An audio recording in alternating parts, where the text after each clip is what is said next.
And within that period, there was 850,068 rand that Nkonki paid to Kwinana and Associates. And just for the record, Chair and Ms. Mothibe, Ms. Masasa explains that related to work at Transnet and Eskom that Nkonki had done with Kwinana and Associates. I want to put those payments to one side because the one that I want your comment on is a curious payment. It's a payment that Nkonki made to Kwinana and Associates on the 28th of August, 2015.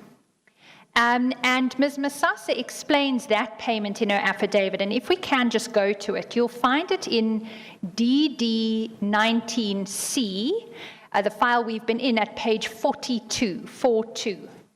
I've got the paragraph, Chair. You've got it, excellent. Now at 42, paragraph 63.3, you'll see there that Ms. Masasa deals with, I said it was a payment of 300,000 that I was particularly interested in, but there were two that she's addressing in this paragraph, 63.3, because she says there are two payments totaling 312,500 rand were made in relation to supplier development, right? And she goes on and she says, she's been advised by Ms. Zilwa. Now, let me just explain. Earlier in her affidavit, Ms. Masasa indicates that Ms. Zilwa was the CEO of Nkonki at the time. Ms. Masasa had no knowledge of these payments, and so in an effort to assist the Commission, she went and established the facts from Ms. Zilwa. Chair, just to close that gap, we did then go and get an affidavit from Ms. Zilwa. She confirms what Ms. Masasa records here. So there's no issue there. But let's see what the account of these payments is that's given. Ms. Masasa says she was advised by Ms. Zilwa that these payments were made by Nkonki for the benefit of the Abasa Practitioners Fund. According to its website, the APF, as she abbreviates it, was established in 1985 to promote the professional interests of black persons engaged in the accounting profession. The APF promotes the interests of various small black-owned audit firms. Ms. Zilwa has advised me that the payment for 12,500 rand on the 26th of March 2015 was a subscription fee Nkonki paid for the benefit of APF, and the payment of 300,000 rand on the 28th of August 2015 was in relation to a sponsorship fee paid by Nkonki for the benefit of the APF. I'm further advised by Ms. Zilwa that the APF bank account was, and she puts in quotations, not functional at the time, and that the APF member firms, therefore, again in quotes, felt it was convenient at the time to deposit funds meant for the APF into the bank account of Kwinana and Associates. So that's the explanation that Ms.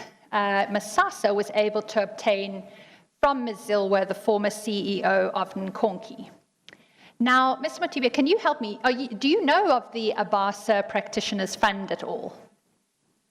Chair, I'm aware of the existence of the Abasa Practitioners, I think it was a forum, which was formed years ago, where a number of black audit firms came together to create capacity so that they can propose for big assignments, audit assignments. And in fact, I think years ago, they became a beneficiary of the, I think it was a Transnet audit proposal. So certainly the name Abasa Practitioners Fund or Forum does ring a bell. But are you saying what you know of is Abasa Practitioners Forum? You are not sure of Abasa Practitioners Fund? Yes, I'm not too sure how they relate to each other, but yeah. I think that principally, I am aware of that, Chair. Yeah, so you know about the forum, but whether there is also a fund, you don't know, or you do know. Chair, I'm aware of the forum, about the fund. Yes. I was not aware of that, Chair. Yes. As you appreciate, Chair, it was an organization for black audit firms. Yeah. And because I was then an employee of Yeah. back then PwC, I would not have been privy to that. So whatever comes below the forum. Chair, Yes. Okay. Well, pursuant to receiving this affidavit from Ms. Masasa, the Commission did further investigations, and it in fact engaged a Mr. Ashley Walter Dickon, who, when he deposed his affidavit, Chair, this is another affidavit that's been obtained, again, simply to give facts about ABASA and APF. Again, I propose that we admit it provisionally. There's nothing contentious in it, and I do understand Mr. Mothibe's previously been provided with a copy. This is a affidavit Well, that... I'm sorry, we said, by the way, that those documents that fall presently under C, Yes. we'll leave them as they are. And but we're going later to on- Yes, okay. Absolutely. So you will, in due course, Chair, receive a list, Yes, properly itemized what Yes. the documents are. And so amongst them will be Mr. Dickens' affidavit. Yeah. We'll properly identify it, but for present purposes, just to tell you where you would find it, it's Yes. in DD 19B, D, which is the second file, the one we Yeah. haven't been working in yet, and it commences at page 489.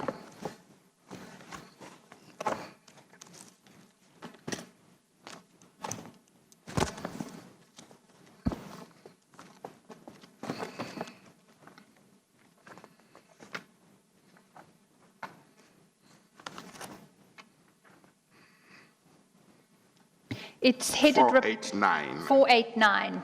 Chair, Okay. you'll see it's headed replying affidavit, but that is because I think Mr. Dickon understood himself to be replying to the questions from the Commission. So you mustn't be confused that it's preceded by other affidavits relevant. It's simply that he offers his reply to the Commission's inquiries. Well, on 489, I don't have a replying affidavit. I've got, and I don't have the name. Oh, I've got I, comma, blank space, full name, solemnly declare, it's not signed, No, goes to the next page. that's a different page to the 489 I'm looking at. So maybe there's been a numbering error. I'm looking at the second file. legislation reference bundle. Oh, no, sorry, then you're in the wrong one. You, I think your registrar might have put the file you need just on the side here. Okay. It's the D, what you should be looking for is DD19B on the spine, but we have numbered this and entered it into the record as DD19D. And if you open up 489 there, Chair, you should have a affidavit. Mr. Mothibe, do you have it? Yes. Thank you.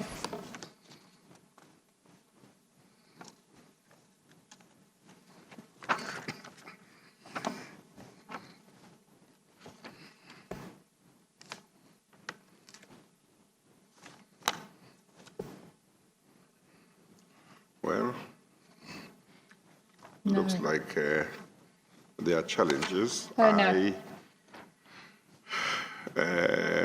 Where I'm supposed to have page 489, I have got page 531. There is a jump from 488 to 531, and there is nothing. Chair, it may be that we've got an additional copy that my learned friend Yeah. can just assist me with. Chair, that ought to have been placed in your file this morning. I do apologize. The other new files that were brought up had it. So that is 489 now to be inserted in your file. Seems Mr. Mothibe's updates were done, but I think, Chair, maybe some of this would have should have been in your file because I see it's Have you got the it's been duplication? duplicated in my file. Oh, yeah, okay, somebody. oh, maybe you have the chair's copy. Oh, Well, maybe duplicated, somebody so- thought the witness must have two. yes, it did. We want to be doubly focused on it. So thank you. If you'll just put it to the side, Mr. Mothibe, we'll collect it later. Thank you very much. At least we've identified where the rogue extra copy went. So as things presently stand, you have now given me pages 489 to 430, So that seems to complete the pages that were missing. Exactly, Yeah. Okay. exactly, Chair. Okay. All right. So as I was describing, it's entitled between the tram lines as a replying affidavit, but that shouldn't confuse the lawyers in the room. It's simply, I take it to be Mr. Dickens' way of indicating he's responding to the questions that he received from the Commission. And I propose simply to summarize what Mr. Dickens says here. Mr. Dickens is a member and interim president of the Association for the Advancement of Black Accountants of South Africa, that is ABASA, the entity that we have been talking about. And what the Commission was interested in establishing from Mr. Dickens was, can he help us with this relationship that Ms. Zilwa describes was in place? That there was this APF, the fund, the ABASA Practitioners Fund, that at some point in 2015 it didn't have a bank account, and so members of the auditing profession were paying to Kwinana and Associates what was really intended for the ABASA Practitioners Fund. We just wanted to get to the bottom of what he could tell us about those facts. And Mr. Mothibe, what he tells us, and I'm going to summarize now, is that those facts are false. That there was no ABASA Practitioners Fund operational in August of 2015, when Konki allegedly paid 300,000 Rand to Kwinana and Associates' bank account for its benefit. He attaches to his affidavit reams of SABC documents that he gets to support this, the upshot of which is that the ABASA Practitioners Fund was deregistered in 2011, 4 years before the payment was made. Right. The next thing that is mysterious about the payment, and Mr. Mothibe, I will have a question, I promise, after I've just given you this background, is that 5 days after it was paid to Kwinana and Associates' bank account, allegedly for the benefit of a fund that didn't exist, it was paid out of Kwinana and Associates' bank account into the personal bank account of Ms. Yake Kwinana. Ms. Mothibe, before today, did you know those facts? Chair, this is the first time I hear about these matters. This is news to me. Well, let's just, for completeness' sake, take you to those bank statements, because we don't want to leave any stone unturned. And we want to be looking at the documents when I give you the background to the Commission's investigations. You'll find the bank statements that reflect this in the same bundle you've been working in, DD19D. And if you go right to the back and pick up page 622, 622, you'll find them.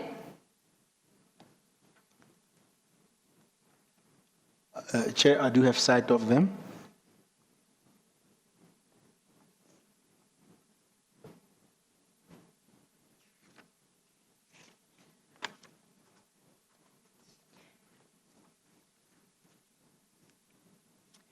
And I'd like to take you to the relevant entries.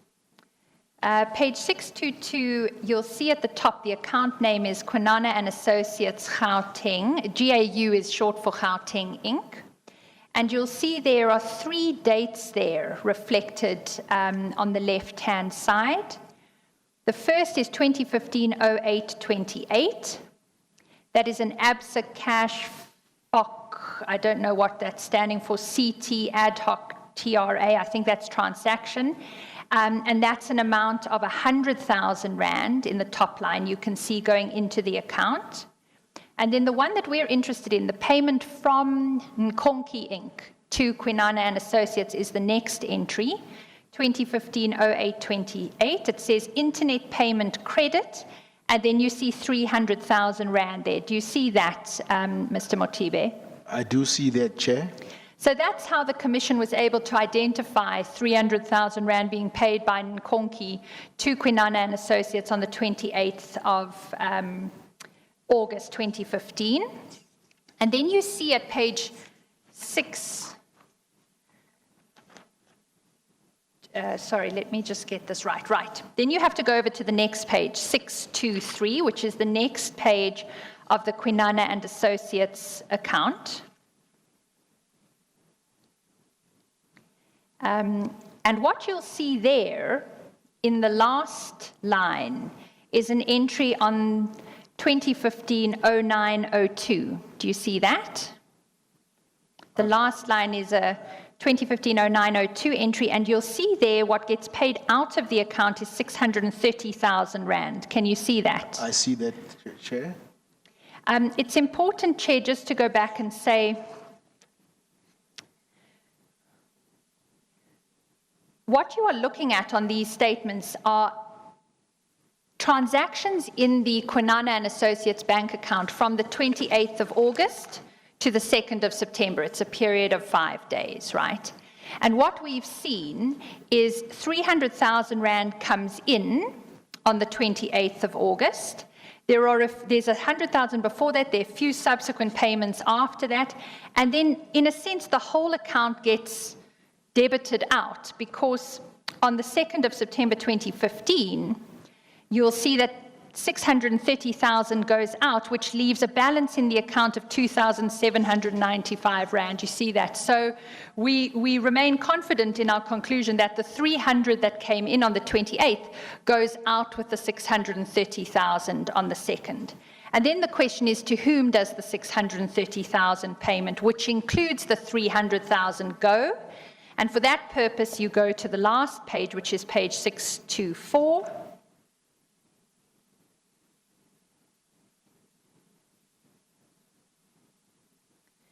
And you'll see there, this is the account of Ms. Yakwe Kwinana, and you'll see on the 2nd of September 2015.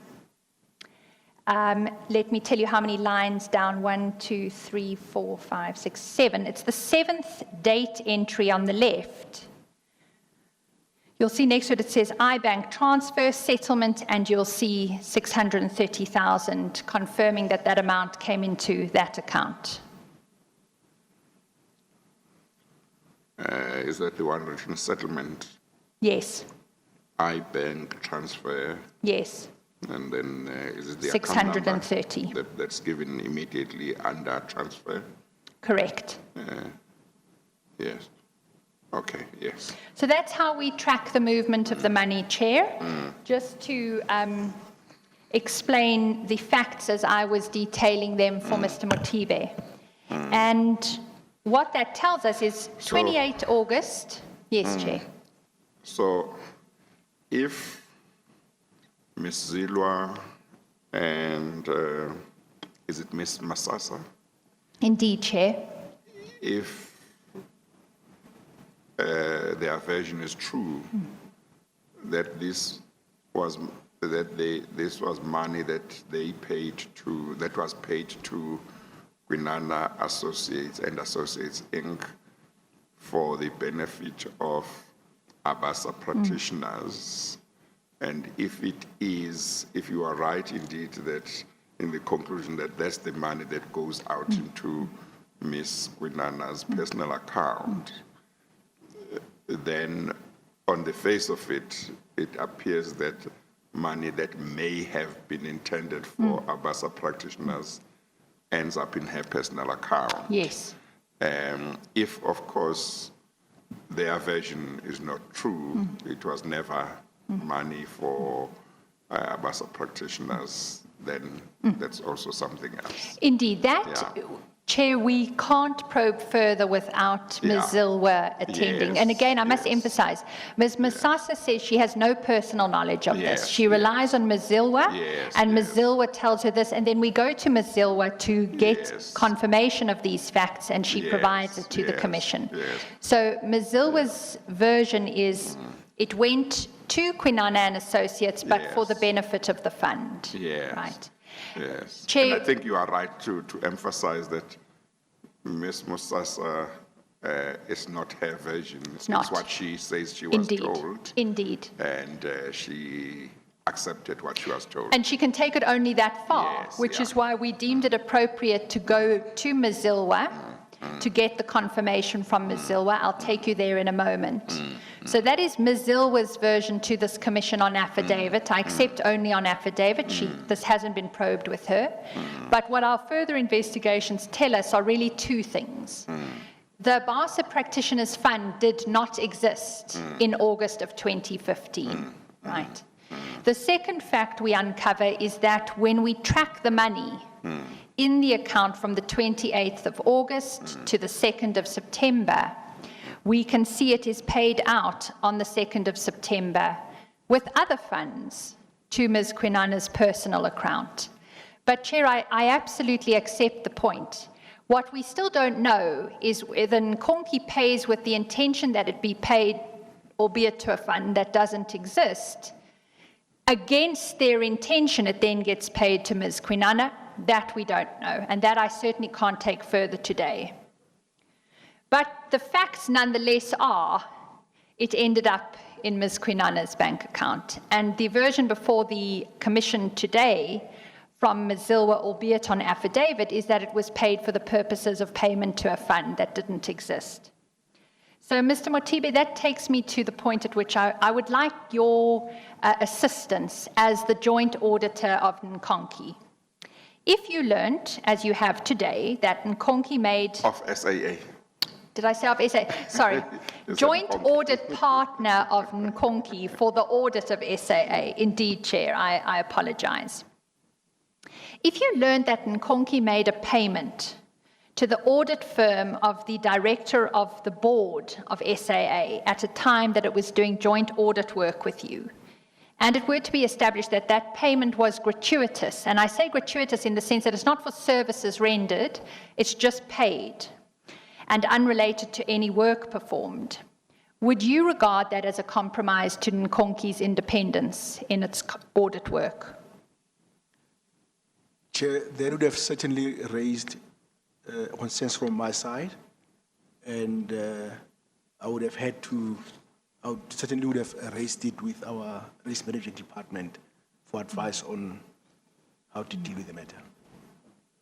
Would you have been increasingly concerned if you learned that the month before this payment was made, Ms. Kwinana motivated for Nkonki to receive the audit work from SAA for the next 5 years?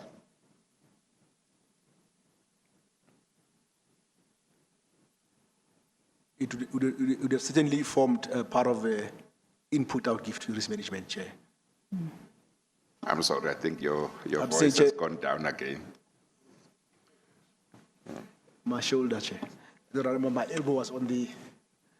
Chair, I would have, that would have definitely raised concern, and I would have certainly included that in the communication to my risk management department to seek advice. Okay. Let's go to what, Ms. Mothibe, you did say in your statement about this topic of independence, right? Because you address it at page 14 of your statement, which you'll find in DD 19A.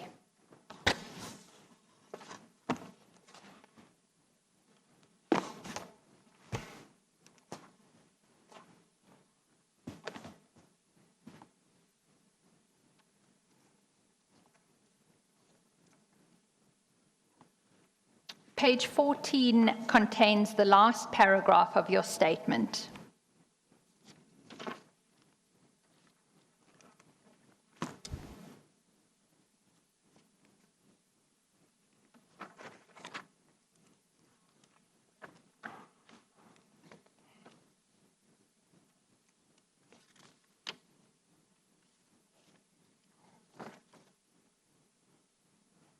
You say there in paragraph 55, I'm of the view that notwithstanding that the payments were made, these are the payments PwC made to Kwinana and Associates that you're referring to. You say, notwithstanding that the payments were made in relation to services unrelated to SAA, it was, in my view, incumbent upon Ms. Kwinana to declare the fees earned from PwC and Nkonki, and recuse herself from any decision-making concerning their appointment as auditors of SAA and procurement of services from them. Do you see that? I see that, Chair. Does that remain your view? Chair, that remains my view. And you then would accept that if Ms. Kwinana did not make those disclosures or recuse herself from the decision-making about whether to appoint PwC and Nkonki, that would give rise to a conflict of interest for her.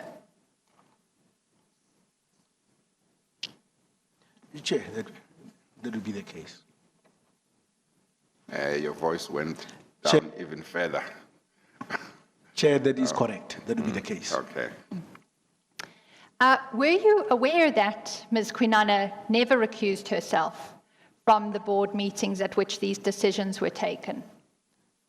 I was not aware, Chair, and it is not something that we would have ordinarily checked, Chair, when we performed the audit. But you did consider the minutes of board meetings, did you not? We did consider the minutes of board meetings. Would it not be an item you'd be looking at amongst those minutes when it deals with appointment of auditors? Chair, the review of board minutes would be an item that would have been delegated to one of the team members. And we would typically be looking for areas like management override of controls, key contracts or the new contracts that are entered into. And Chair, this item, I think ordinarily would probably not have been something that they would have focused on.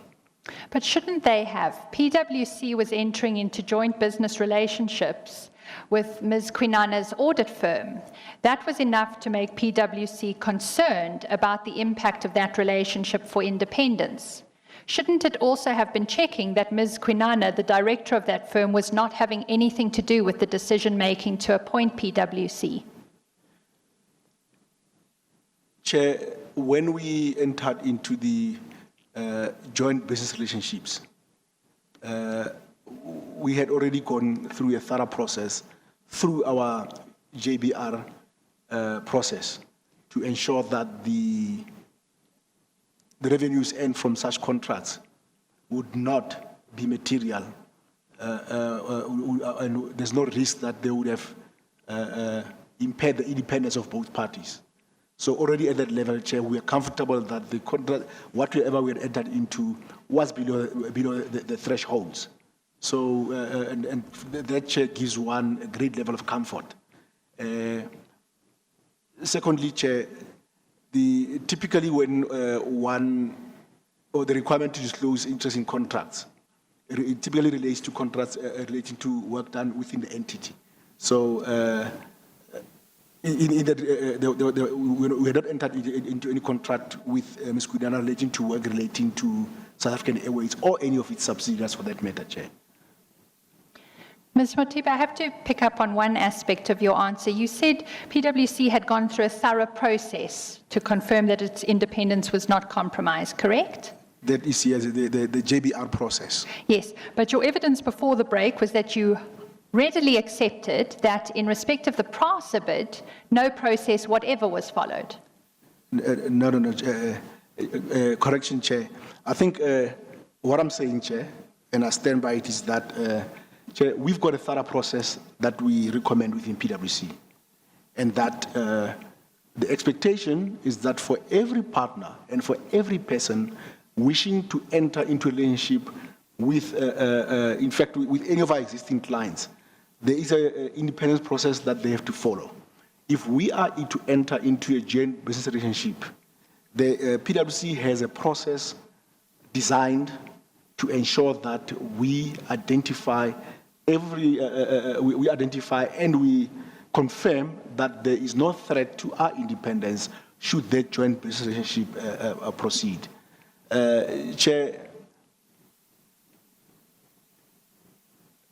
there was one contract that was entered into by Combined Systems, which did not go follow due process, Chair. And Chair, at this stage, I mean, the persons involved in that were dealt with, and in fact, Chair, we saw it fit to sell the business of Combined Systems because of the potential threats to independence that you have presented. So, Chair, we've got a thorough process. It is an expectation that every single employee or director of PricewaterhouseCoopers complies with that.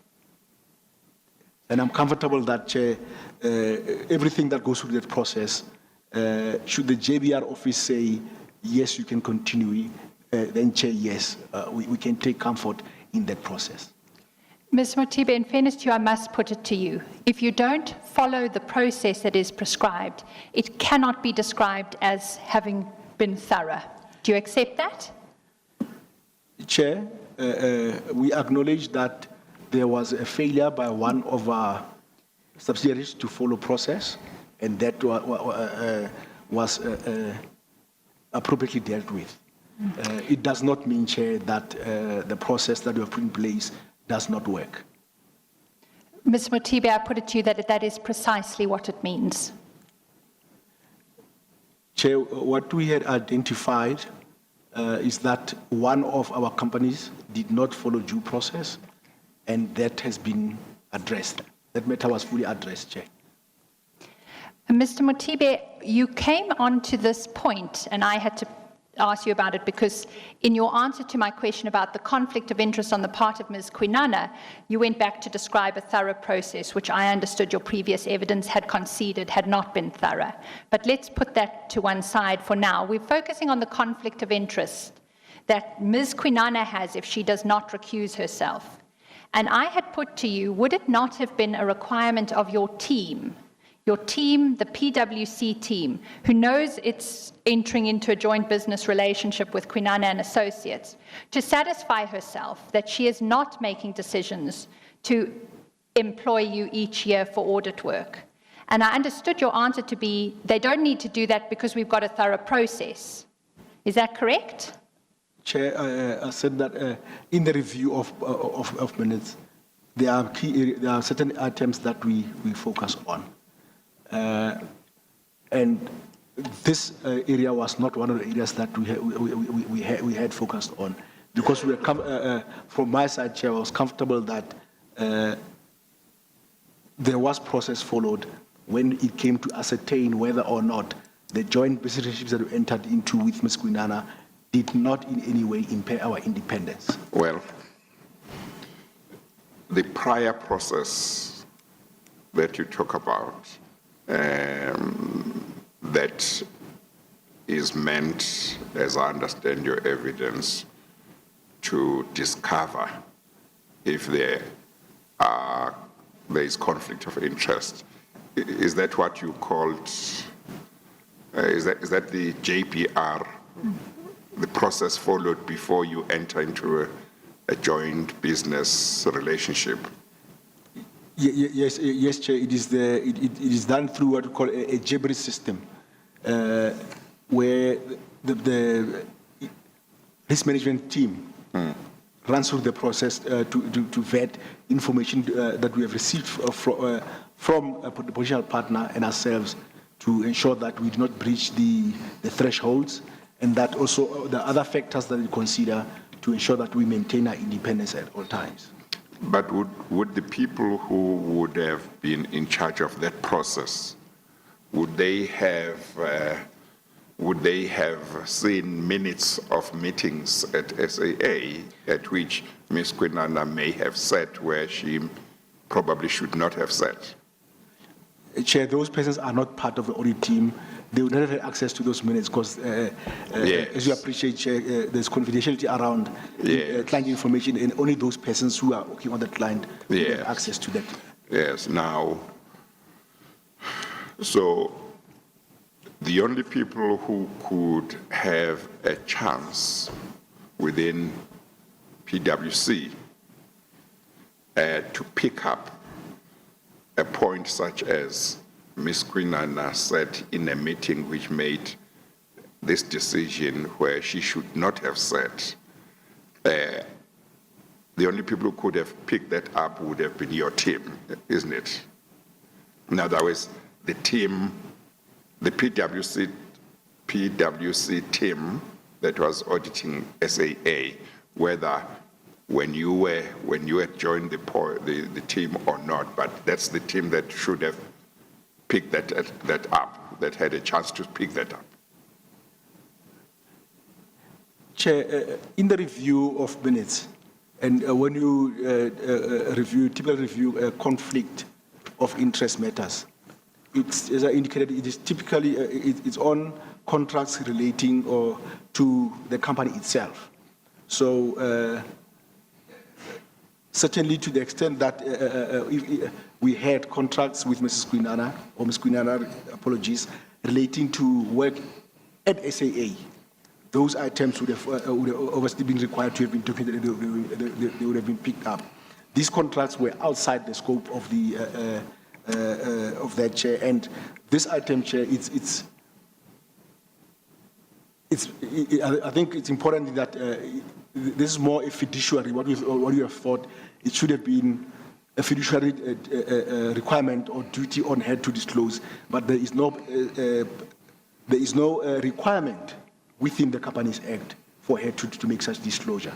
It is something that in our view, we thought it would be good, it would be best practice. I think that's what I use. It would be best practice for her to make the disclosure, and I still do believe it should have been, Chair. Ms. Hoffman. Thank you, Chair.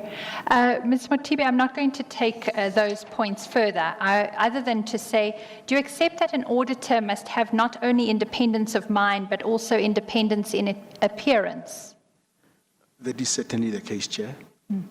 And would you accept that independence of appearance of an auditor may be compromised if the chair of the Audit and Risk Committee of the entity that they are auditing both votes to continue to employ the auditor, determine their fees each year, and is somebody who either herself personally is receiving payment from one of the auditors or her firm is receiving payment from one of the auditors?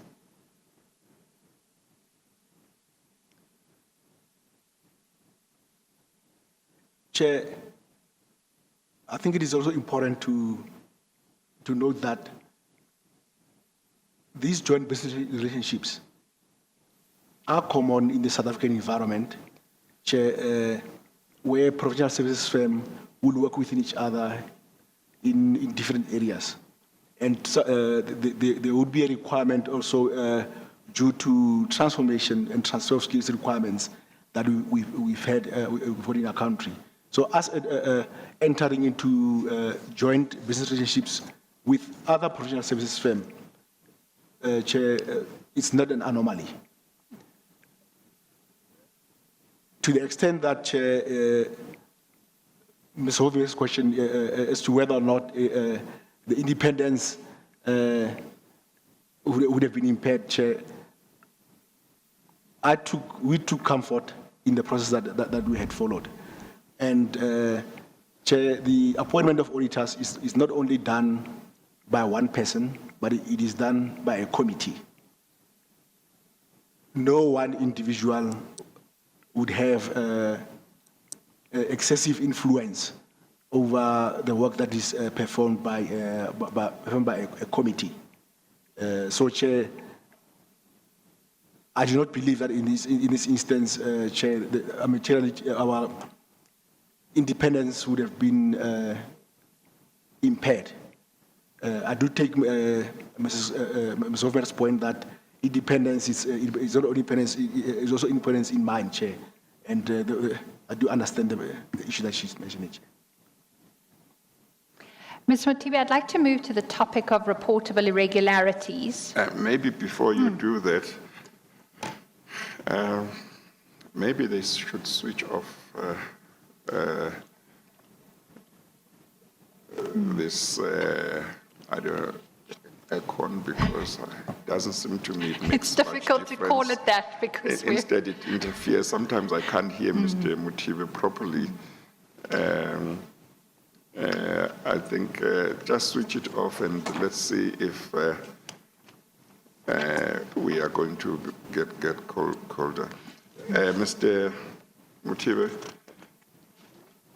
Chair? I'm not sure if I understood your evidence correctly, where you were saying that, making the point that the decision to appoint auditors would have been made by a committee and no one person or one member of the committee would have excessive influence or something like that. you are not suggesting, are you, that somebody who is supposed to recuse himself or herself from the committee when it considers a certain matter doesn't have to recuse themselves because he or she doesn't make the decision alone? No, Chair, I am not suggesting that, Chair. Yeah, so what is the importance of the point you were making about that?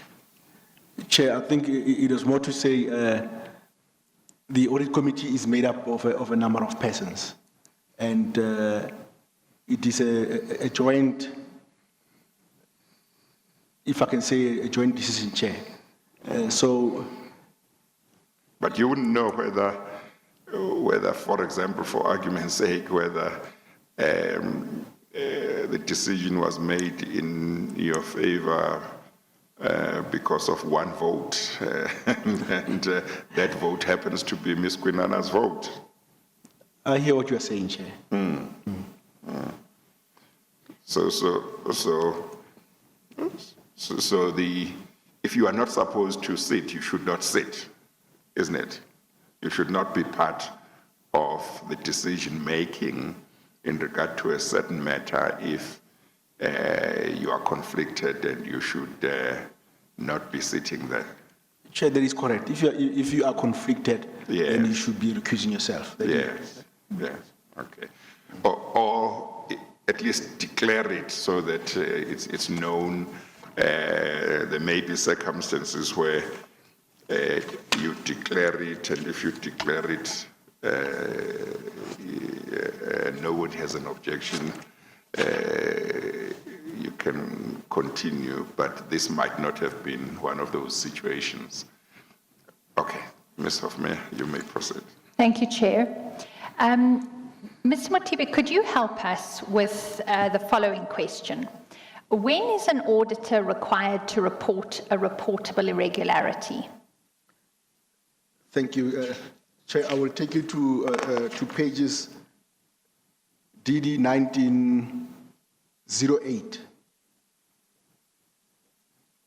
That, just for the record, Chair, is DD 19A, so it's in the first file, and it's page 8. Is that right, Mr. Mothibe? That is correct, page 8.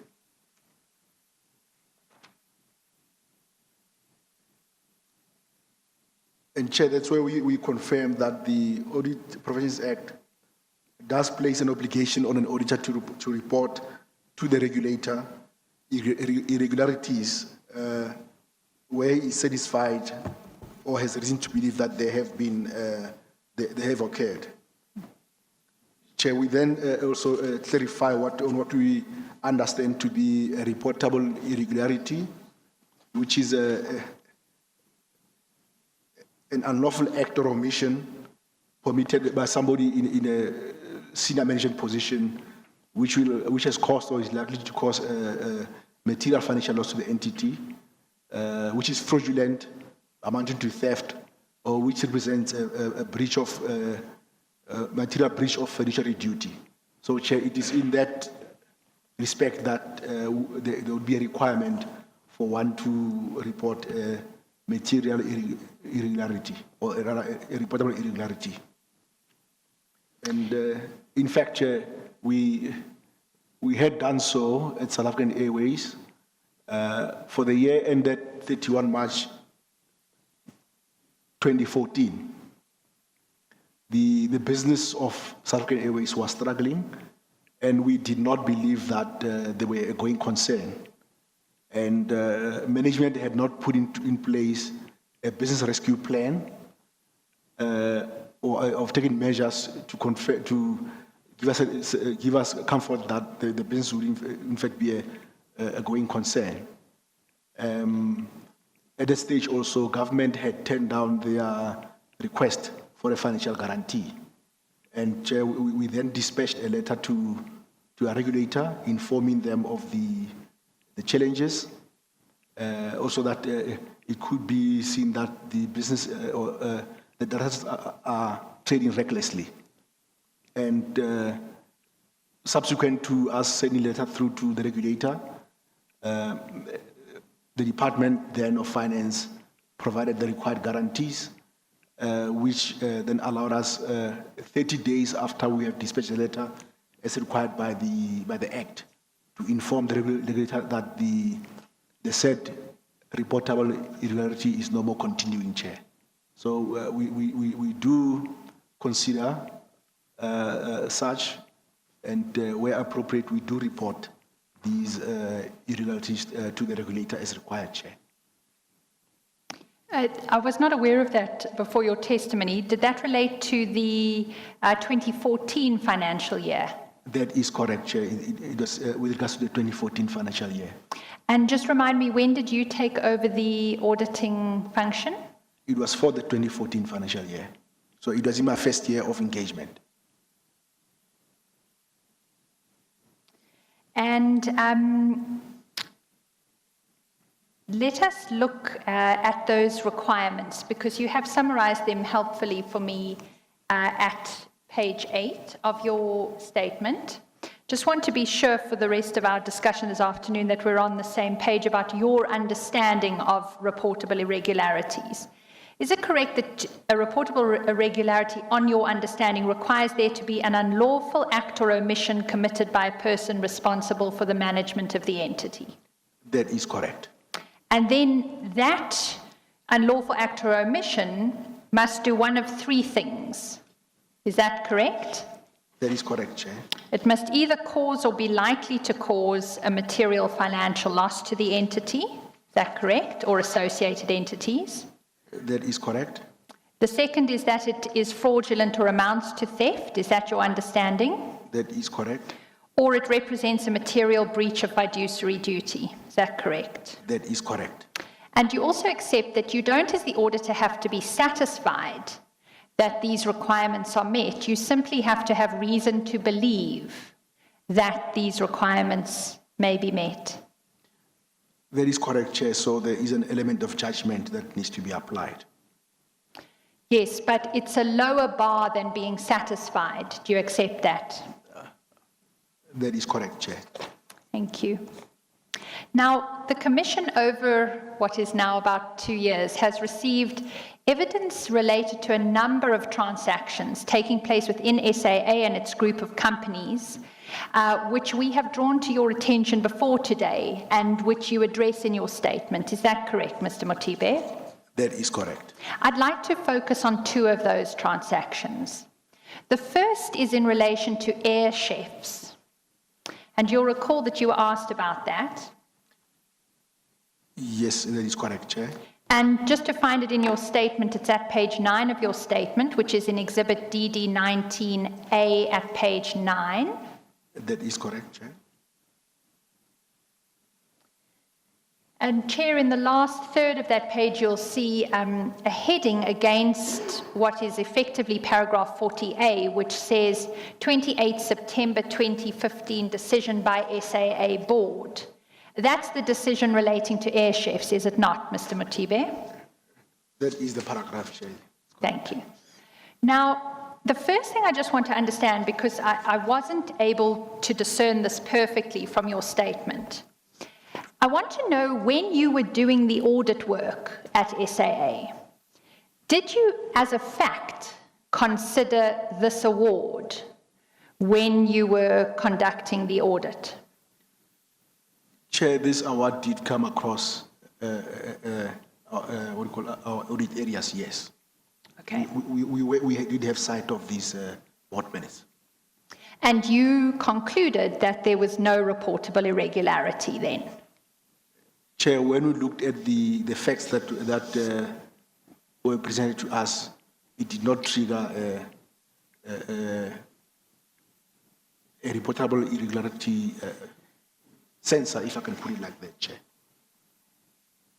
Now, the evidence that the Commission has received, and again, Mr. Mothibe, in fairness to you, I'm going to tell you about that evidence because I assume you're not somebody who watches the proceedings of the Commission every day.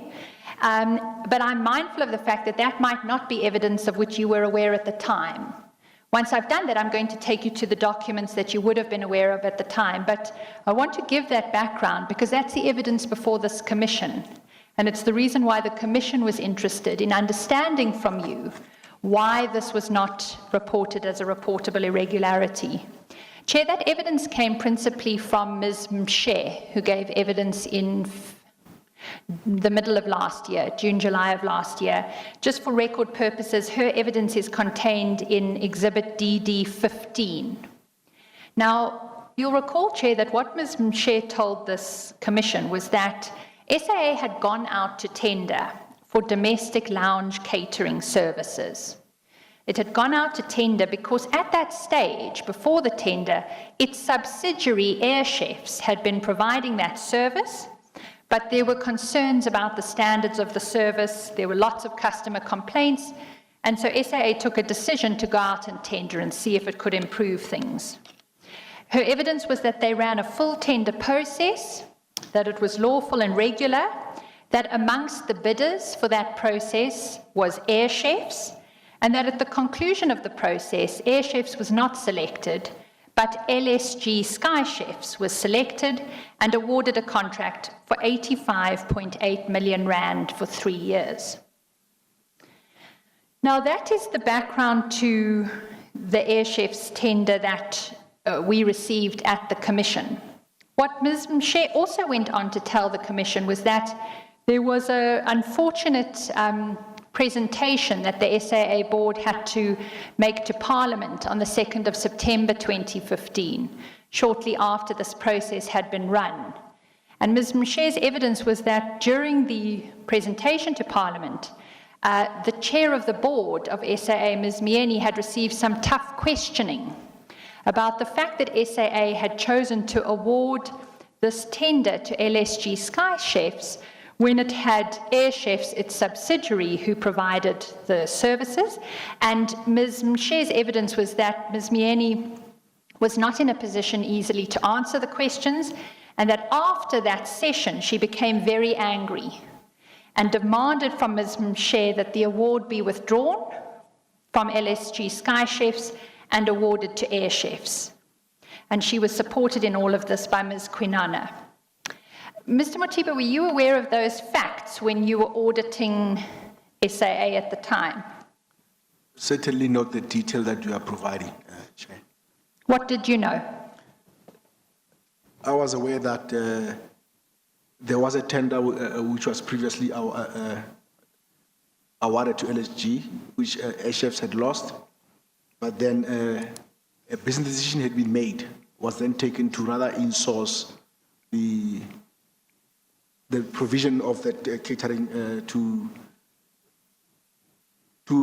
SAA lounges by Air Chefs.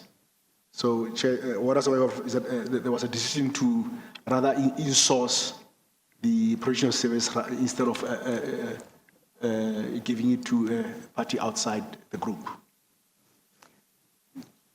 Why would a state-owned enterprise, having run an entire tender process and awarded that tender to a third party, be able then to take a decision simply to insource those services? Chair, as I indicated, it was our understanding was that this was a business decision that was taken by the board of South African Airways. But is it compliant with the PFMA? Chair, typically the decision to insource a service within the group, one would not see that to require a tender process. I accept that. Because Chair, you set up a business to be able to provide a particular service inside, and it makes sense for you to get the service inside, instead if you can get it within the group, Chair. But when the very same entity has determined it should go out on tender, it has run an entire tender process in which its subsidiary was a bidder and was determined not to be awarded the tender. Would it not then be a breach of the PFMA if it was subsequently to be awarded the tender after it had been taken away from the party who had emerged in that process as the most competitive, cost-effective bidder? Chair, what we saw was a review of a business decision And that in itself, Chair, it is something that you see on a regular basis. As a board of directors, they do have a duty to make decisions and review decisions, Chair, as obviously following protocols. So, Chair, the decision to review the award of the tender in itself, Chair, would not have constituted an reportable irregularity. And what if the board of SAA had been told that if it withdrew the tender from LSG Sky Chefs, it would breach its contract and it would be liable to exposure of the 85.8 million that LSG Sky Chefs was entitled to?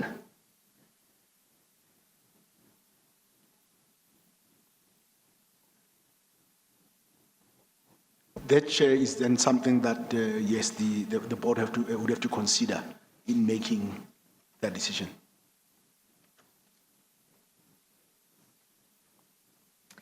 And it would be unlawful in those circumstances if that was the advice the board had received, because there are rules of law governing procurement, and there is a statute you may or may not be aware called the Public Promotion of Administrative Justice Act, which vests in the successful bidders certain rights. Are you aware of those legal provisions, Mr. Mothibe? Chair, that is not really one of that act is not really one of the ones that we have looked at, Chair.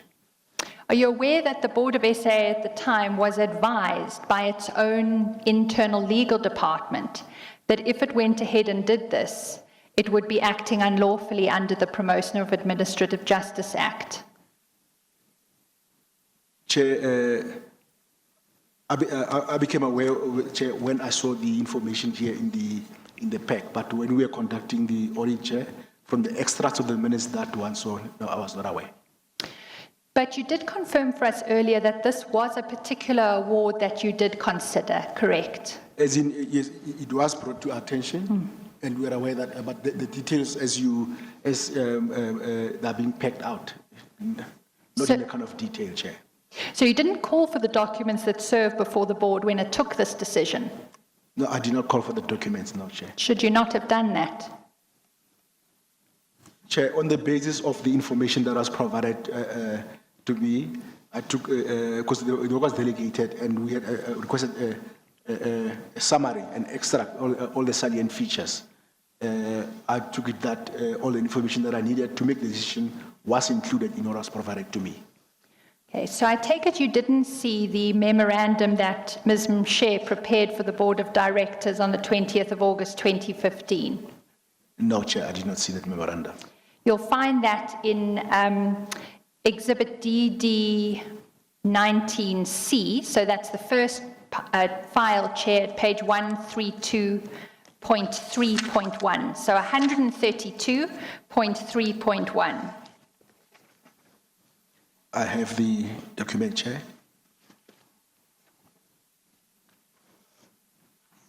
You said C, yeah?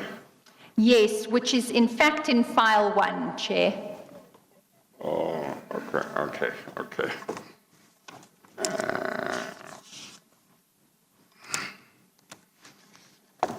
Yes, at what page? We will start at page 132.3.1.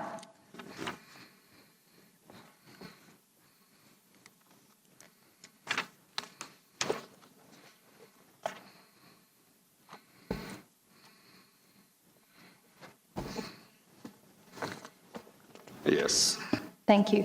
Mr. Mothibe, this is the memorandum that Ms. Mshe, as the acting chief executive, prepared for the board in advance of that fateful day before Parliament, admittedly. And what I don't want to read it in detail, we don't have time for that, but she provides the background to why they went out to tender. She catalogues the process that was followed. She indicates how the evaluation took place, and then on the last page, you'll see final recommendation. You'll see there, under final recommendation, She records, it's hereby requested that the SAA Board of Directors note the final award to LSG Sky Chefs for a period of 3 years, from 1 September 2015 to 31 August 2018, at an estimated amount of 85,818,793 rands and some cents, inclusive of VAT. And she says, in this regard, and further to the lawful tender process, a third party will be performing services previously rendered by SAA's subsidiary company, Air Chefs. Ms. Mothibe, at the time, do you know what the limit on the delegation of authority for the Chief Executive Officer of SAA was? Issue I would not remember off the top of my head, Chair. Okay, I can tell you it was 100 million. Okay, and that was the evidence of Ms. Mshe. I'm not just dreaming that up. So this was a decision that it was within her delegation of authority to take. Do you accept that? I accept what, yeah. If it was 100 million, she could determine that this should be awarded. Is that correct? That sounds correct. Yes. But then what happens is we have the interaction at Parliament. You have on Ms. Mshe's evidence, Ms. Mieni becoming very angry afterwards and demanding that it be taken from Sky Chefs and awarded to Air Chefs. And what Ms. Mshe then does in response is she sends an email to the board the next day setting out the whole process. And you'll find that in the same bundle, page 132.15.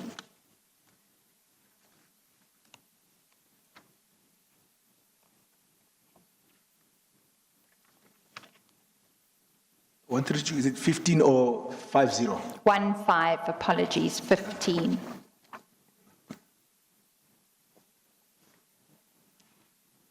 I've started on the second page of this email train because it starts, in fact, with an email from Ms. Mieni to her co-board members and Ms. Mshe, to which Ms. Mshe then offers the response 2 days later. Let's just look at what Ms. Mieni says to the board and Ms. Mshe at page 132.15. She says, colleagues, I'm sending this to you first and foremost. This is not in line with what we're doing at Air Chefs as the shareholder. We have to review the submission, which was not submitted to the board for noting. Air Chefs is struggling, and I announced my concerns as the shareholder. Acting CEO, kindly hold this process until the shareholder of Air Chefs applies its mind. Now, Ms. Mshe responds to that over the page, which is back a page at 132.14. And I don't suggest we read it, but the essence of her response is to dispute that the board wasn't notified, because we've actually just seen the notification that they received, and she attaches it again. And then in her answer to point 2, which you see bold just below the middle of the page, there's a paragraph she inserts, and what she says there in the last sentence is, any holding and or cancellation of the award could result in litigation and financial exposure against SAA. Can I take it that you weren't aware of this email correspondence at the time? Certainly, Chair, I was not aware of this email correspondence. And there's a response to that. I'm sorry, Ms. Yes. Hofmeyer. The last reading that you did was from what page? Chair, Was it back to Ms. Mshe's email? Yes, it's on 132.14. Or 14? Yes, 14. Apologies, Chair. Yes, okay. And you'll see she's now responding to the chairperson. Mm-hmm. And what is bold is the text from the chairperson's email that we saw previously, and then the indented paragraph is Ms. Mshe's response. Okay. We've traversed this with her. And then under 2.2 there, that paragraph from Ms. Mshe, I was just emphasizing the last sentence, which is that her indication to the board was holding or cancellation of the award could result in litigation and financial exposure against SAA. And I was saying to Mr. Mothibe for his confirmation, he was not aware of this email correspondence at the time. It has a sad developing history, Mr. Mothibe, because Ms. Kwinana responded to Ms. Mshe's email later on that day, and you'll find that back a page at page 132.13.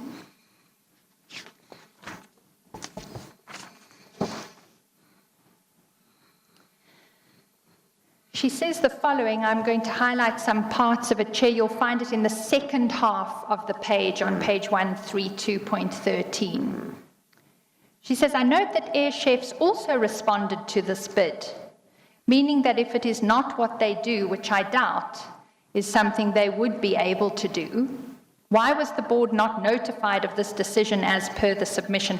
I pause there, Chair, because the evidence was that they had received it, but for some reason Ms. Kwinana and Ms. Mieni seem not to have been aware of that. She says, I recommend that the award be cancelled, and if they claim for damages, the letter was written on the 20th, and that is what they would have, and what is it that they would have prepared between the 20th and today the 3rd, unless they knew that the tender is theirs? I must take this opportunity to say I'm very disturbed by this decision, which is killing SAA subsidiary. As the chairperson of SART, I think she's supposed to say, it is making me very nervous where one day I will wake up and find that SAA fleet is serviced and maintained by a foreign company that competed with SART.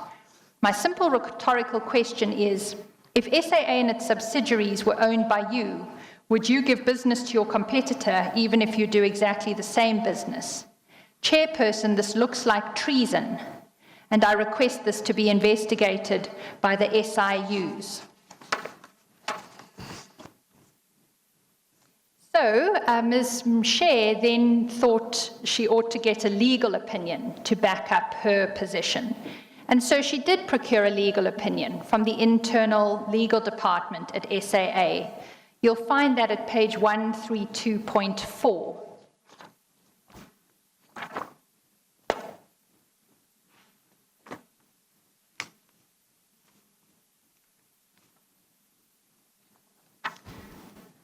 The numbering on my file seems to have gone on the side.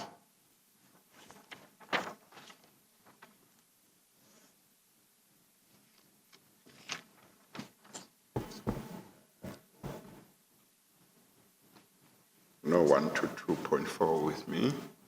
Chair, I think what happens is it moves to the portrait, the landscape, not portrait, allocation in the file. So if you go to 132.11,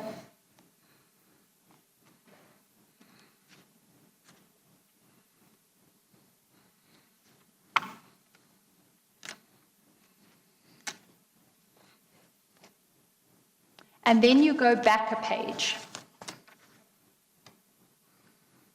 Okay. You'll see that the numbering moves to a different part of the page, unfortunately, because it's been printed oddly, which is unfortunate. I think they should do a second pagination in the right place. And also this is unfortunate because it's on half of the page. Yes. So we will just turn it around, Yes. put it a portrait, and then put it at the right point of the page. But just for now, if I can just then direct you to a few pages back, because then you'll see the start of this legal department's memo. Mm-hmm.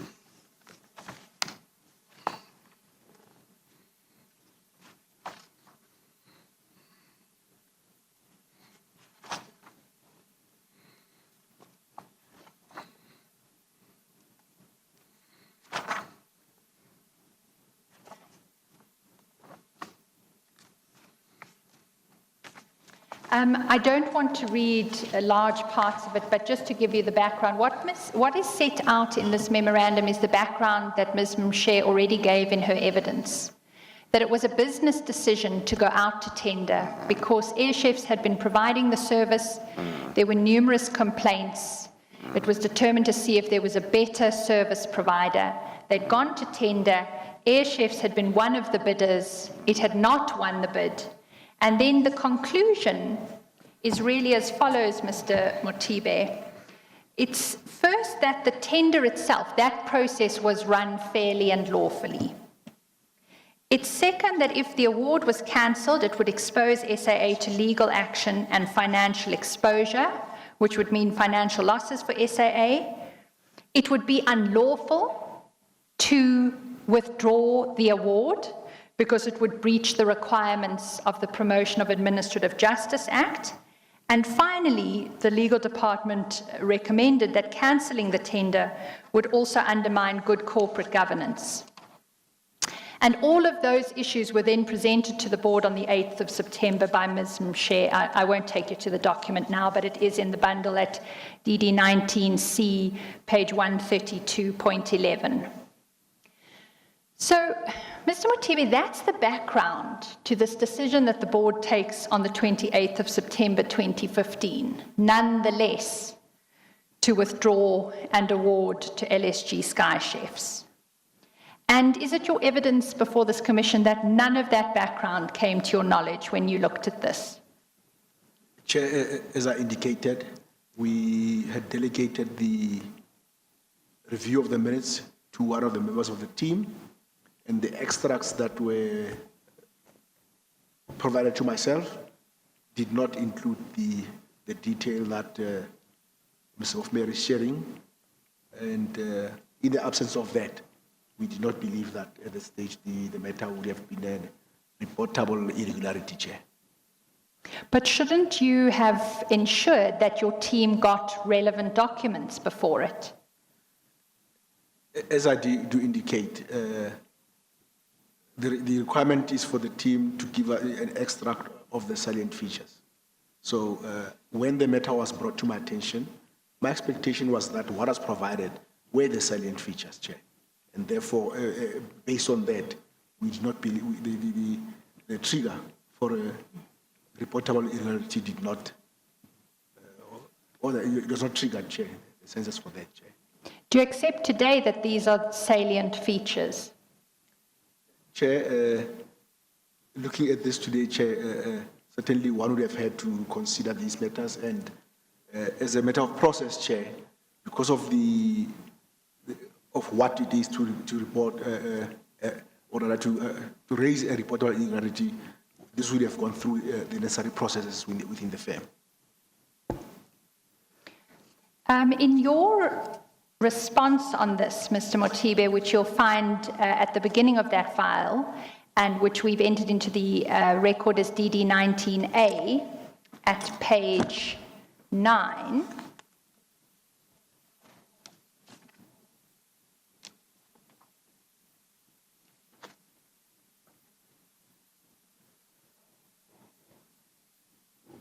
you say at paragraph 40A on that page that at the meeting, and you're referring to your heading of the 28th of September 2015, the board decided to retract the domestic lounge catering tender and award it to Air Chefs.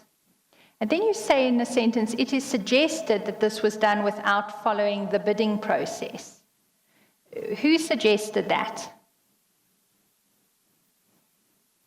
Chair, I will have to go back and look at the extract of my notes. And why do you describe it as a suggestion that it was done without following a bidding process? Chair, as I indicate, I looked at the extract that was provided to myself, and I would love to have a look at that before I can give a response, Chair. Well, let's go, because the board actually uses that language itself when it resolved to take this decision. That it took at a meeting on the 28th of September 2015. You'll find that board minute in the same volume, DD 19, but now it's the C part of it, and you'll find it at page 132.16.3.1.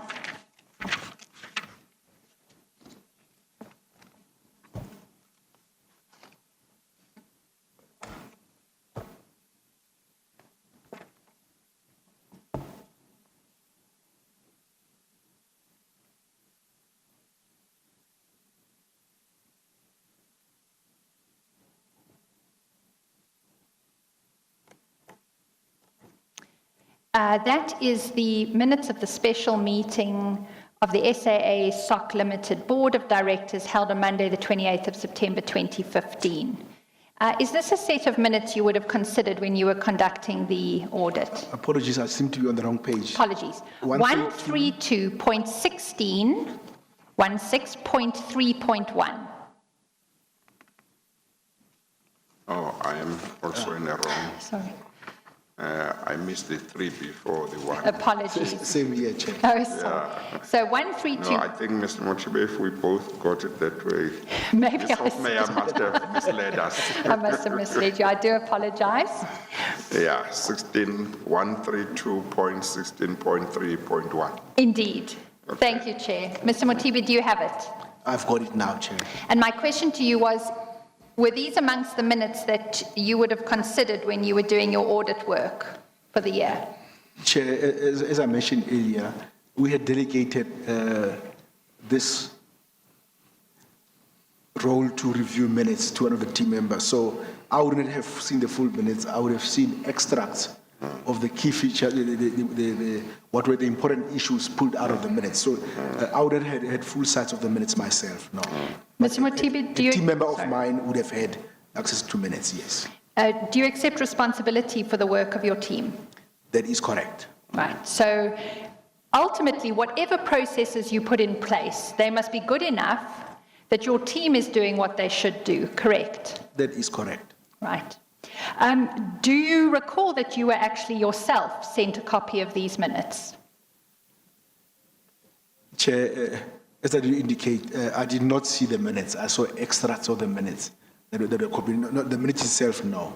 I only saw extracts of the minutes on the page. But you were sent these minutes, so why do you persist in saying you only saw extracts of them? Because I do not, the review of minutes is delegated, Chair. I do not read the minutes myself. That work is delegated, and the team is required to provide me with extracts of minutes, indicating all salient features, all critical issues that I needed to be aware of.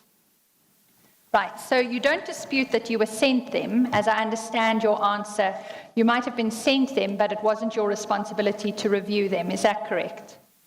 The responsibility to review minutes was delegated, Chair. And you accept responsibility for the adequacy of that review? That is correct, Chair. So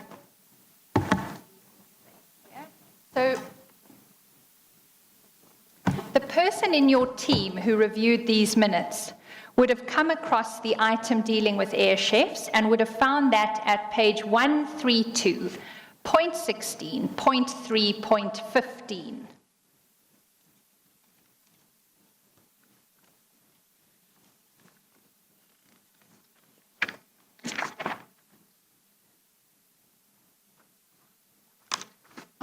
Okay, Ms. Hofmeyer, there are too many points and points now, so start again. Tell us again. 132.16, 1.3, yeah. 0.1515.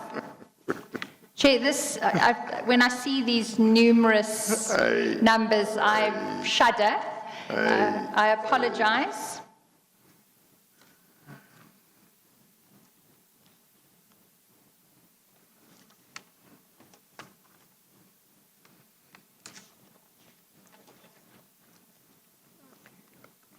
And I don't seem to have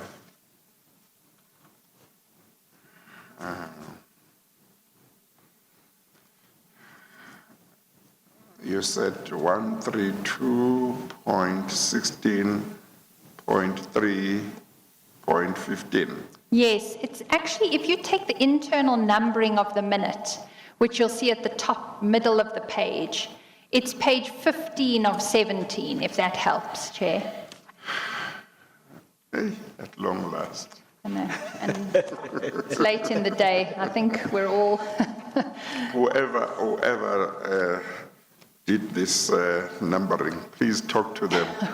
We have to have a better method. Some of us are not accountants and auditors, so Indeed. when you've got so many, such long numbers, it's difficult. So they can do it, they can find a shorter way of doing it. Certainly, Chair. Do you have internal page 15 of 17? I found it. I think Thank Mr. Mothibe found it before I found it. I've got it, Chair, thank you. I want to start with what the board resolved, but there's a lengthy discussion in these minutes about the background, what had happened, that Parliament had raised concerns, etc. But then you'll see just before the first "it was resolved" on that page, there's an entry that Mr. Dixon, who was one of the board members, declared that he reserved his vote until he fully understood the risks of cancelling the award to the airline. And then there's a resolved, it was resolved that A, the SAA Domestic Lounges Tender Award be retracted, and B, the catering contract be awarded to air chefs without going through the bidding process. Now, Mr. Mothibe, if one of the obligations of auditors of SOEs is to determine compliance with the PFMA, and I take that you've accepted in your evidence, is that correct? That is correct.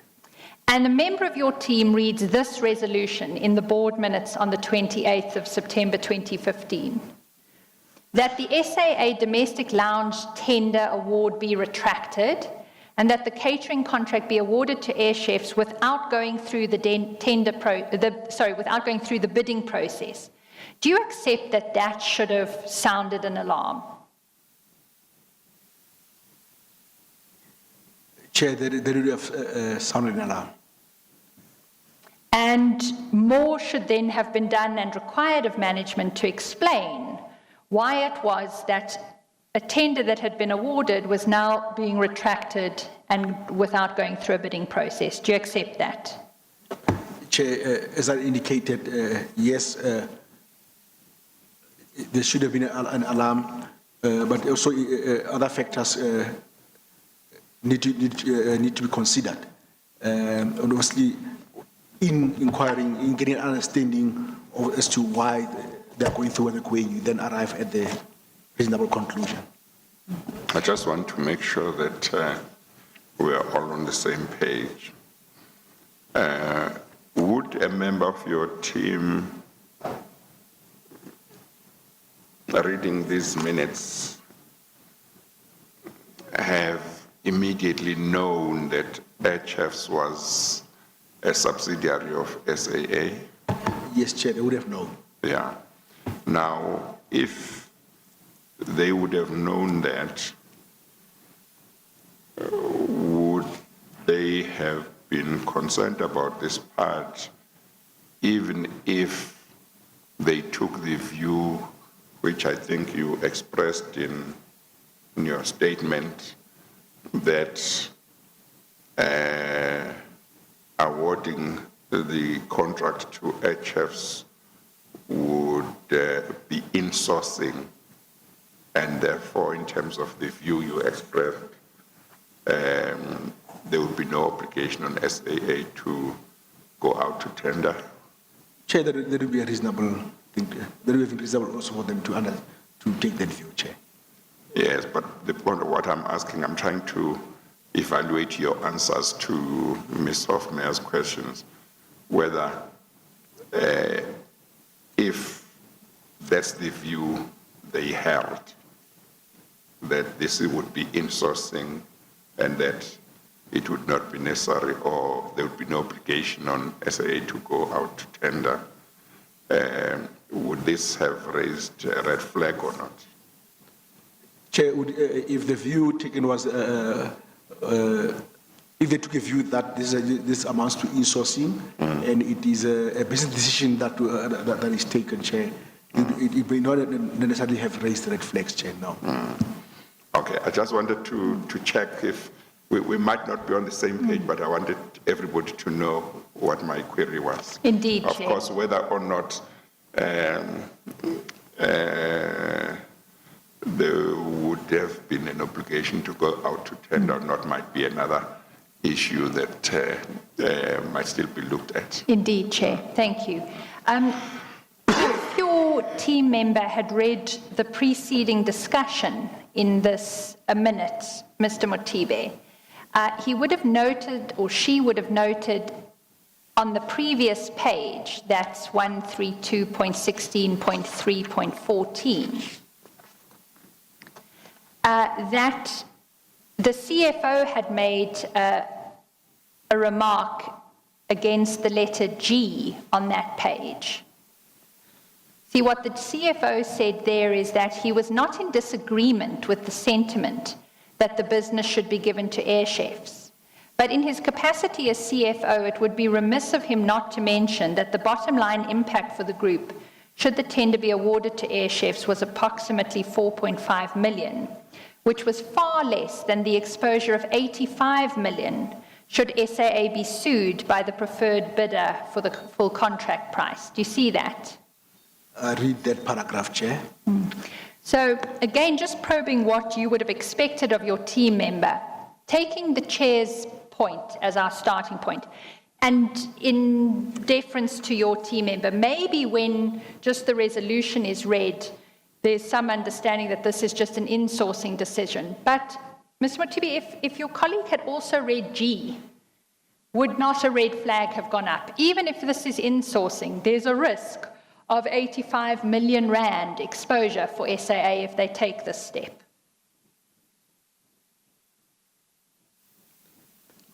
Chair, obviously being wary of not using hindsight, because some of this information was certainly not available to myself when that assessment was made. I think in reading this, we definitely would have to consider the implications of this financial loss to the entity, and consider whether that there's other obligations that we may have had. And apologies, Chair.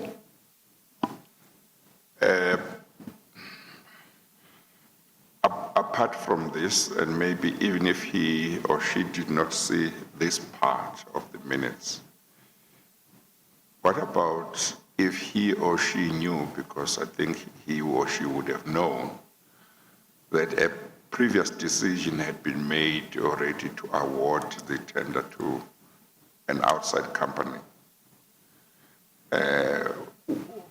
On hearing that a decision was taken to revoke that, would that not, and give it to a subsidiary, would the fact that a decision had already been made to award the tender to an outside company not also have been something to be concerned about?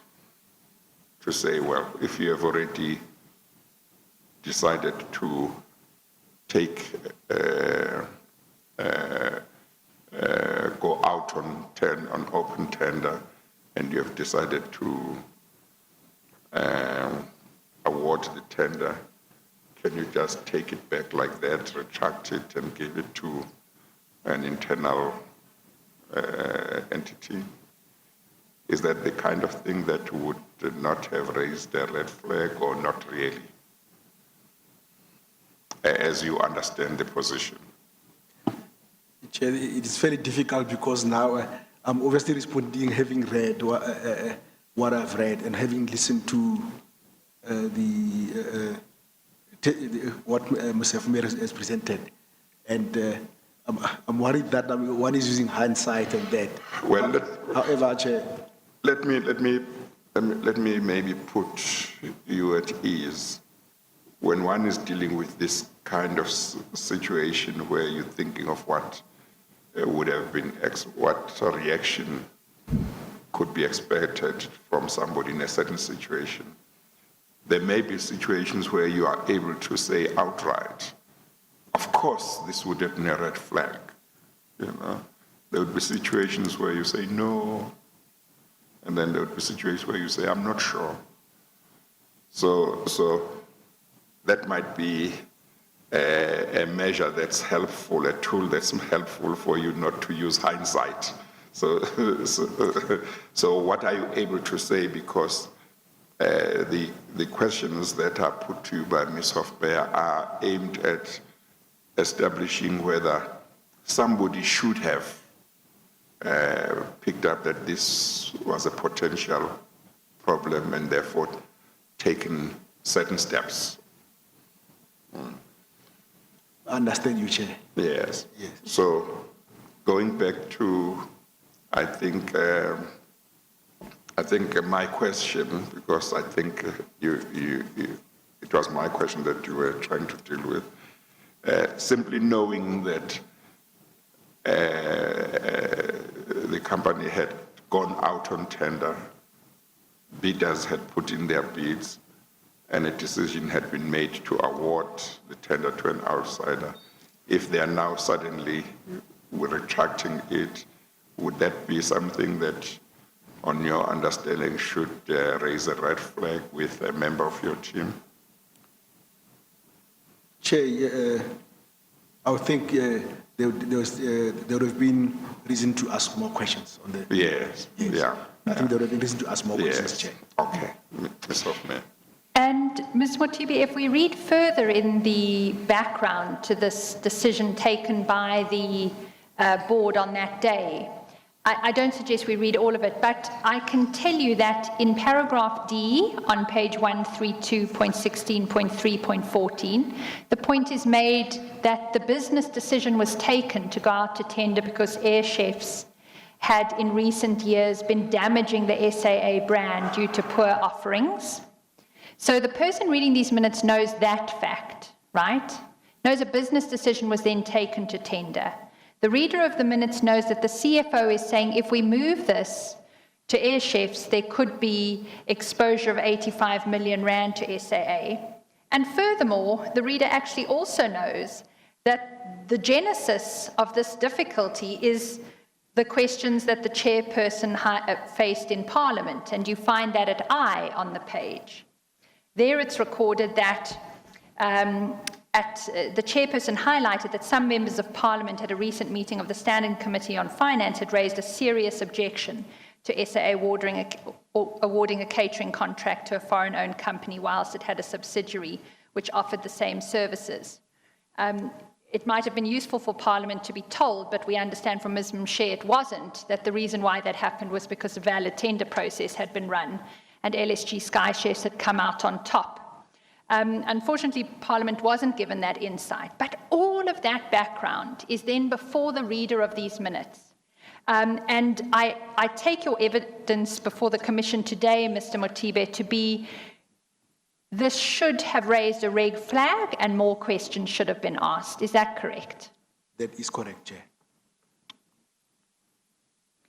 Now, in your statement to the Commission dealing with this, you said it was not necessary to follow a bidding process. Why did you say that? Chair, it was based on the extracts of the minutes that I had read. As you sit here today, does that remain your view? Chair, as I did indicate earlier, with this information, there was a need to ask more questions, Chair. The board certainly knew it was required to go through a bidding process, didn't it? From the reading of this, it does look like that, Chair. And we know as a fact, management had warned it against withdrawing the LSG Sky Chefs award, hadn't it? From the minutes presented, it is the case, Chair. And it had been told in the legal opinion that it would be unlawful for it to cancel that award, correct? That is correct, Chair. Now, Mr. Mothibe, in your statement dealing with this issue, as I read it, you first of all say no bidding process was required, but you've now fairly conceded in your defense, Mr. Mothibe, that the person reading these minutes should not have come to that conclusion. But you say in the alternative, let's go to page 9 of your statement, just so that you have it in front of you at DD 19C, A, page 9.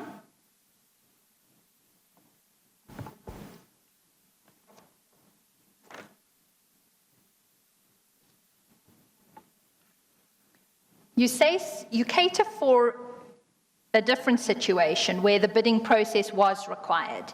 And that's at the bottom of page 9, the last paragraph, the second sentence in. You say, assuming that a bidding process was required, which I am advised it was not, but we're working on your assumption now, I would have required evidence that the SAA board took this decision with the intention of breaching a law or regulation, or that it acted negligently, which evidence I did not have at the time.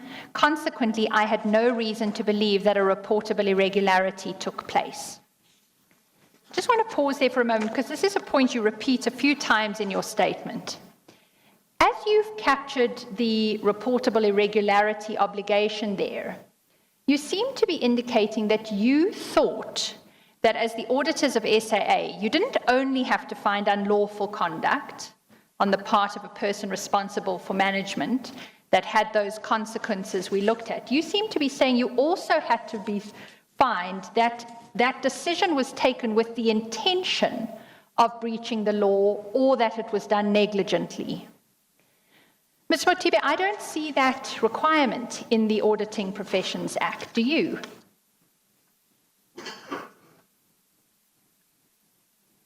Chair, in the extract that I've put in here, the requirement is not included there, Chair. Please raise your voice.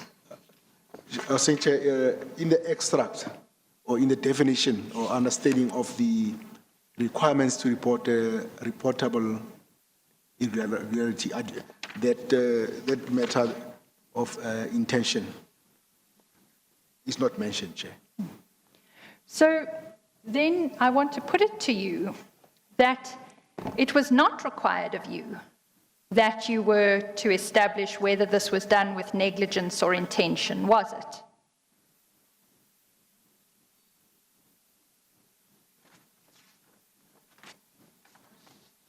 Chair, I would like to have a look at the full, I think the full act, because Chair, certainly the question of intention, Chair, if my memory serves me right, I think is a requirement, but I'd like to confirm that, Chair. You may need to have a look at the act if you wish to, but let's see if we can't deal with this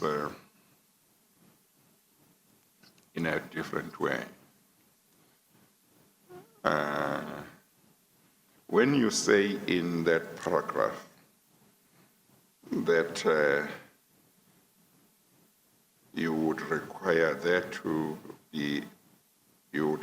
to have been evidence that the board took this decision with the intention of breaching a law or regulation, what did you mean? Chair, earlier in the statement, I do mention that the understanding was that it was a business decision that has been made to have the catering to be insourced to air chefs.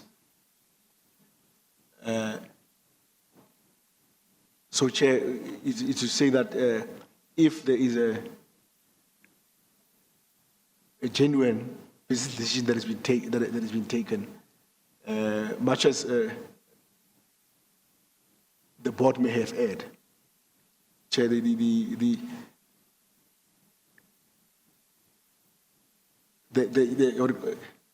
rephrase that, Chair.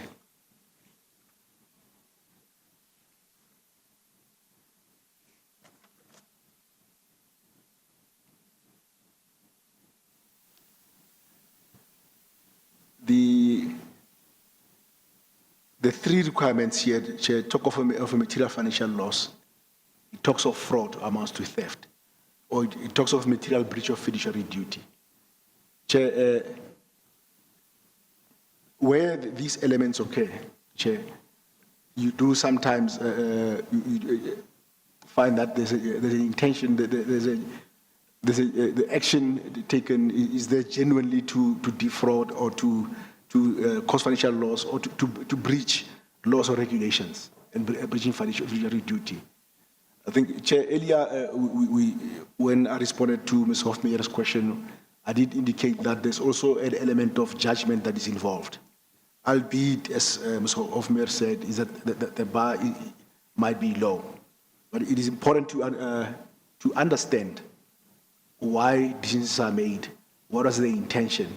And Chair, if there's an intention to break the law, that makes it that makes it easy for one to make the call, Chair. But where there were genuine business decisions that were being followed, and it resulted in a breach of law or an omission, Chair, I think that's where one then begins to apply judgment in determining whether or not this was in fact a reportable irregularity or there were some other issues to be involved. And also importantly, Chair, I would obviously would have had to consult with within the firm to ensure that I have properly applied my mind to the matter. Well, let us say that, let me tell you what I think what my understanding of what you were saying there is. It is that you are saying that you would not consider if, for example, the board said, don't take this to open tender. But in saying that, they were in good faith. You would say the failure to go out to tender is not an irreportable irregularity. If it is an irregularity, just because they were in good faith, they were acting in good faith. They did not believe that what they were doing was unlawful. But if that is what you're saying, I'm concerned. Is that not what you are saying? No, Chair, that is not what I'm saying, Chair. Well, what are you saying? No, so I'm saying, Chair, that when these incidents do happen, you need to get the full facts behind this and get an understanding of what transpired. As soon as it hits all the necessary triggers for a reportable irregularity, I would also then follow a process to consult within the firm to make sure that my understanding is correct, Chair. One of the things that you do consider, Chair, is obviously intention. As I indicate, as soon as there is intention to breach law, yes, I think that makes it easy. That is what we are concerned about, because if the law is, if you are going to obtain these services, you must go out to tender, and the entity decides not to go out to tender, and that decision exposes the entity to financial loss, serious financial loss. Why is that not a reportable irregularity? Chair, maybe if I can give an example. When one looks at non-compliance matters, if you don't comply with the law, one may argue technically that you've broken the law. And therefore, then does it become a reportable irregularity? So then there'll be many items that needs to be reported. So I think all I'm saying is that the areas where one has to think and apply judgment, but I'm certainly not saying that, Chair, it is only about intention. That's certainly not what I'm putting forward, Chair. Well, I don't know if Ms. Hofmeyer may take it further, but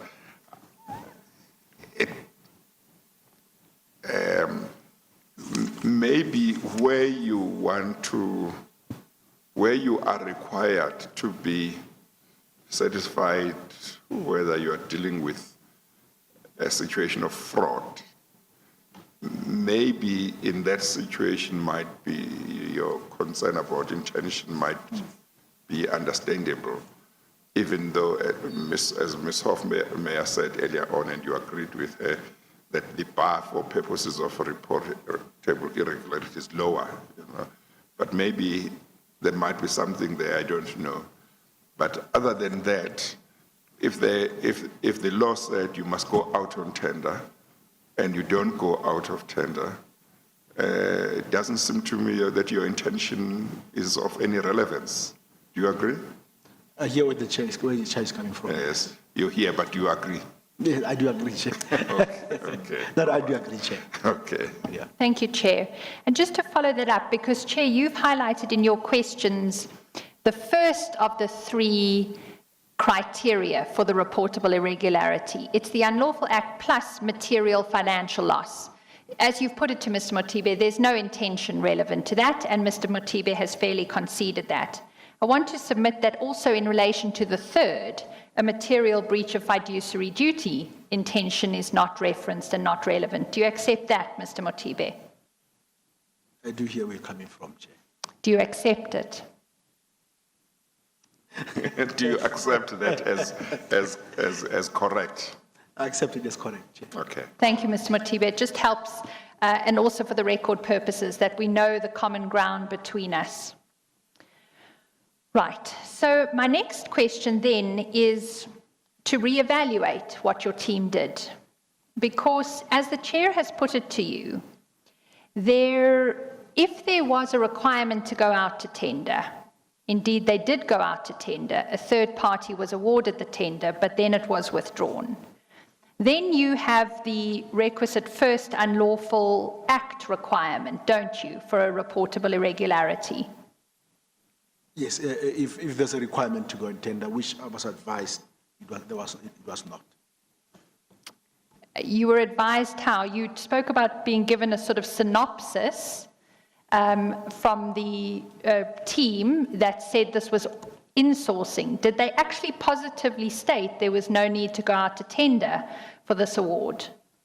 Well, Chair, an insourcing arrangement is it's something that you do within the. You've gone out and set up a business process, and you are now taking it forward and delivering within your business, Chair. So something like if you are insourcing, Chair, it does not require a tender. And in the discussions that we had, insourcing does not require a tender, Chair. It's not a requirement. And if it was required, we've got the unlawful act. Was it committed by a person responsible for management of the entity? 1 second, Ms. Hofmeyer. I see the noise is back, but I don't know whether we are warmer with the noise back or whether we are worse off. I feel quite some cold. Yes. So I don't know whether the aircon was switched off temporarily and then later on it was brought back, or whether it's controlled centrally and therefore once it's on, it's on. But I think I do see that I'm not the only one feeling cold. Chair, can I make the suggestion? We're just at 4 o'clock. Yeah. Maybe we should just talk about arrangements and how much longer, because if we are to go on, maybe we can have a short adjournment, comfort break. We can establish what the position is in the room and try and get the best warming conditions and then return if you're in a position to do so. I did check with Mr. Mothibe and his legal team. They are in a position to remain beyond 4 today, if that's suitable, and then see how we go. What's your estimate of how much more time you need? Chair, I always reluctantly give these estimations. Whenever I think something's going to be quick, it always takes much longer. But I can tell you that I'm about 2/3 of the way through my questions. Yes. So there'd only be a third more, but Yeah. reportable irregularities we've covered, and there's only a second example of Yes, it. yes. And then there are one or two more things. Yes.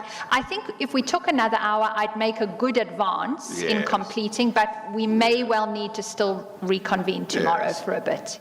Yes, okay. Well, the question that if we are going to need to convene tomorrow, it may be that we shouldn't try to go much Yes.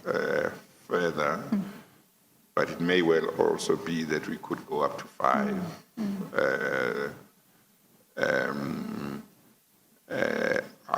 I have more flexibility tomorrow than I may have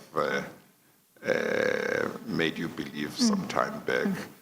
So tomorrow I'm able to sit for quite some time, but I don't mind us going up to 5 today. It's just that, of course, if we go up to 5 and Mr. Mothibe and his legal team have to come back tomorrow for 1 hour, it might not be such a good idea to go for another hour rather than take 2 hours tomorrow, but I'm not sure. Maybe Mr. Mothibe, are you flexible either way, or what's your position? Chair, I'm looking at my team, but I'm happy to, if it means 5 o'clock, we can wrap it up. I'm happy with but that. you are happy with tomorrow as well? I'm happy with tomorrow, but Chair, obviously, if we can get it done today, Yes. it's preferable. Ms. Hoffman, shall we go up to 5 and see, or how it goes, or what's your own sense? My own sense is it would be advantageous to take the extra hour. Yes. It just means we're going to safely finish tomorrow with our second witness. We yeah. also do have to do some logistical things tomorrow, and if there's any Yes. delay there, I don't want that compromising us. So maybe we take the extra hour. Okay, maybe then let's take a short comfort break, and then we'll come back and do an hour, which Yes. might take us to just after 5 o'clock, and then Certainly. we adjourn. Thank you, Chair. We're indebted. We'll adjourn for 10 minutes. We adjourn. All right.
we have determined what we believe is according to these requirements, I am still required to take it through a process, through a consult internally with our legal division before that final call is made, Chair.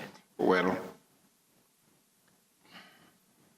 let us say you are auditing SAA now. You come across this, and the facts are or include that this decision by the board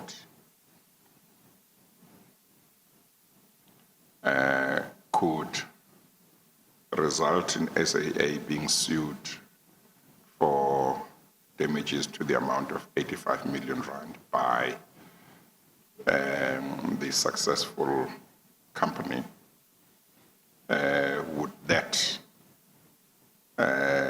Would you regard that as, would you regard the decision by the board to withdraw that tender and give it to a subsidiary as a reportable irregularity on those facts?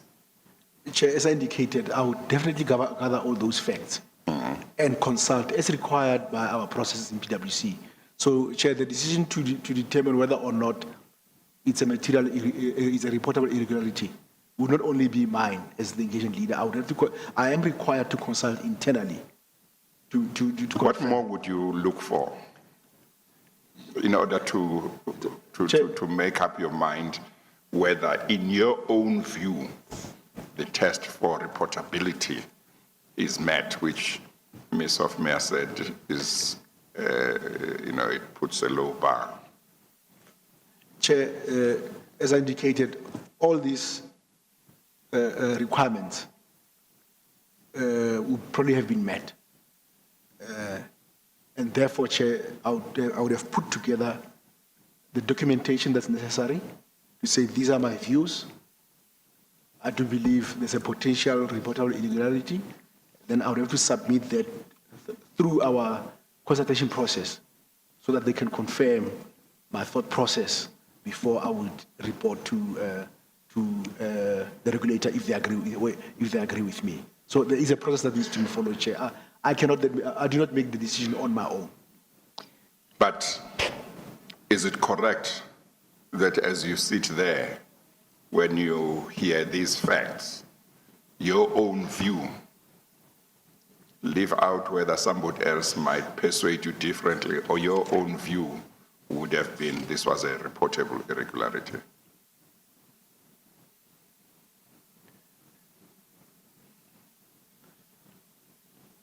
In the light of the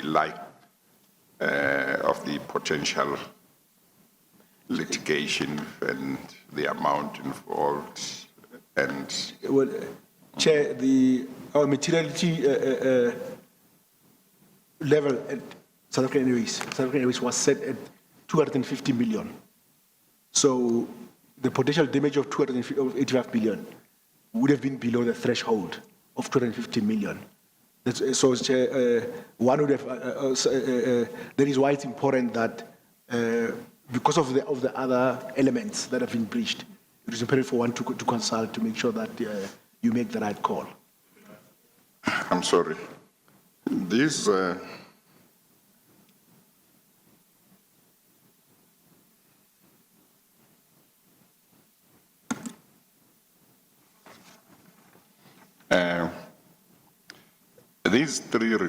These requirements are not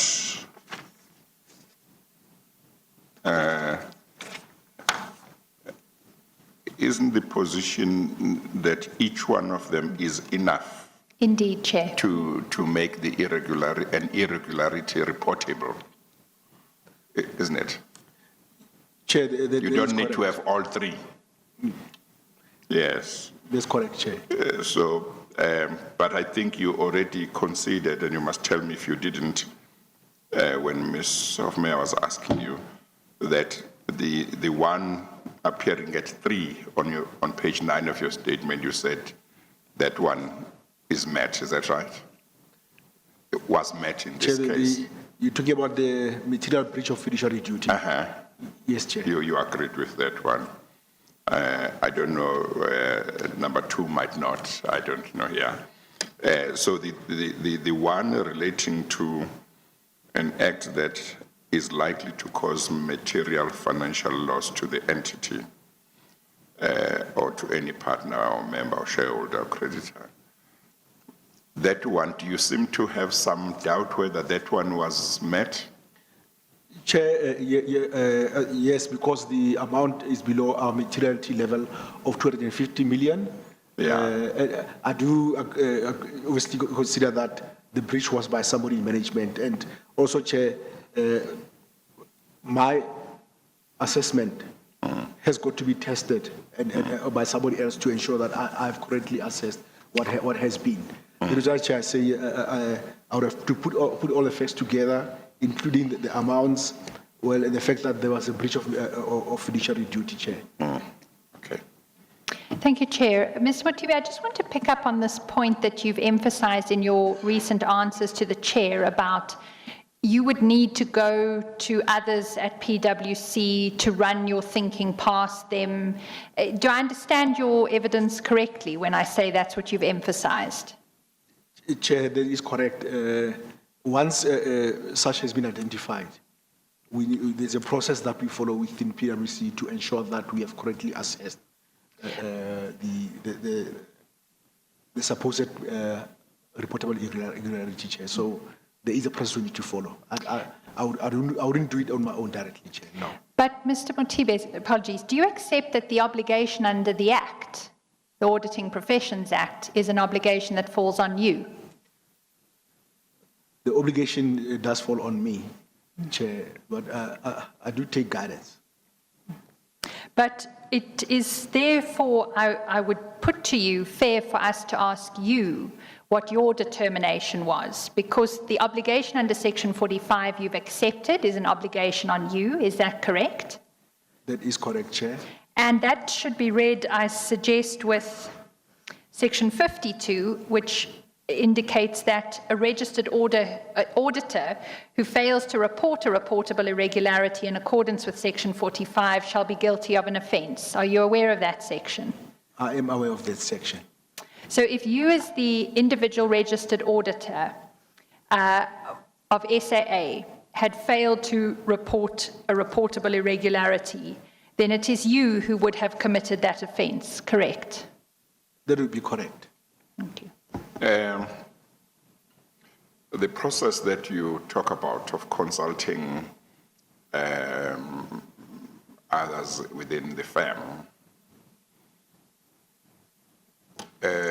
would its purpose have been to enable you to form a view whether this was a reportable irregularity, or would its purpose not have been to help you form a view, because you would have formed a view, but maybe it is a process that you are required to follow in terms of the policies of the firm, irrespective of what view you have taken? Chair, I would have taken a view, and that, Chair, as I did indicate, some of these matters might require judgment, and it also helps me to ensure that I've considered all the matters that I would have considered, Chair, in order to determine whether it is or it is not. I'll tell you why I'm a little concerned about your evidence, if I understand it correctly, or at least why I seek clarification, because it seems to me that you are quite senior within the firm. You know, I think you said you became a partner in 2003 or 2002. Is that right? 2003, Chair. Yeah, I mean, you are close to 20 years as a partner now, you know, and it doesn't appear to me that this particular requirement is a complex requirement. So I'm wondering why you would need that consultation process, whether you would need it in order to form a view, or whether within the firm there is an internal arrangement to say, if you think a particular decision is reportable, you must have a consultation process. In other words, whether you would be doing that process to comply with the internal policies, or whether you would be doing it as part or as a process towards you reaching a decision or reaching a view. Chair, there is certainly there is a compliance requirement with Yeah. PwC to that. Yeah. We do have that. Yeah, but you would have taken a view on your own. Yes, Chair. I mean, Okay. the fact that you triggered that means that you've already seen something and something has triggered that. Yes. So then you need to go through the necessary compliance, Chair, to make sure Okay. that you've got it right, Chair. Mr. Mothibe, I'd like to move to the second contract of which I am interested in the topic of reportable irregularities. And that is going to be the Swissport ground handling contract. And you start to deal with that in your statement at page 10. That's in DD 19A at page 10 towards the bottom. I've got it, Chair. Thank you. Now, Chair, you'll be aware, Mr. Mothibe, I'm not sure whether you'll be as aware as those of us who live the Commission every day, but the Commission has received extensive evidence about this contract that Swissport concluded with SAA in March of 2016 to provide ground handling services for a period of 5 years, and it was to the value of 1.8 billion. And we've also heard evidence in this commission that it was awarded that contract without a preceding procurement process having been followed.